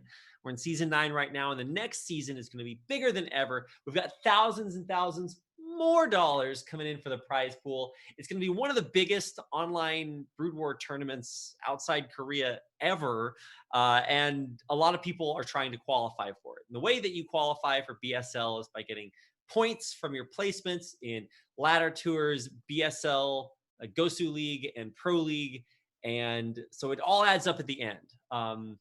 Pretty sure Eon Zerg has got enough to qualify for Season 10. A lot of the Polish players like Boneth and even Kogits might have enough. Certainly True Touch does after he basically won all the seasons forever. But yeah, it's really an exciting time for BSL. So definitely keep paying attention to that. Make sure to tune in tomorrow for the next two groups, and the day after that for the next two groups, because we are speeding through the round of 24. And then I guess we're kind of speeding through the round of 16 too, the week after that. So we're trying to get as much BSL done as possible before RGC, the Russian Cyber Games, which is another major Brood War tournament out there. So much Brood War going on internationally. So if you want to help support the Brood War cause, you can do that by supporting BSL by either following the channel right here or subscribing. You can also help support the BSL on Patreon, and you can do that by heading on over to patreon.com/bombastic, which is the BSL's Patreon page. That helps pay for things like the prize pool, like Nyokin and I, like Nyokin's new chair, which you guys have to buy him by donating through Patreon. And you can do that by clicking the Patreon link in chat or just going to patreon.com/bombastic. I think I also have to do a shout out to some of the BSL Patreons here. So you'll give me a second. Let me see. I think Zero sent me that earlier in this place. Maybe. Actually, no, he just showed it to me. So I'm going to read it off the screen whenever that comes up. It's okay. Yeah, it's really cool to have so much support for Brood War in 2020. Even though there's a lot of crazy stuff going on out there, Brood War persevered. So a big thanks to Striker, ARG Sabbath, Kamchak, Moontang Spacewalk, Lingen Pump, and LML, new $20 a month BSL Patreon supporter. And of course, if the $10, $5, and $2 or any other person wants me to read their name on air, you can donate at the $50 or $20 level as well. And we really do appreciate everybody's support for BSL this season. It does mean a lot to see so many people tuning in. We had like way over 500 viewers today for day number 1. We expect even more back here tomorrow for more BSL. Wow, there's I'm just thinking to myself, I'm like, so today took about 5 hours and 20 minutes. Are you kidding? It's 8:50. No, it's 6:50. 6:50? Yeah, that's how long it's been. Oh, it is only 5 hours and 20 minutes. Yeah, so 5 hours and 20 minutes today. Tomorrow, we're not going to get lucky with so many ZVZs, okay? There's a lot of Terran versus Terrans. Yeah. But okay. There's 3 best of 1s. So maybe. I don't know. It's a glass half full, half empty.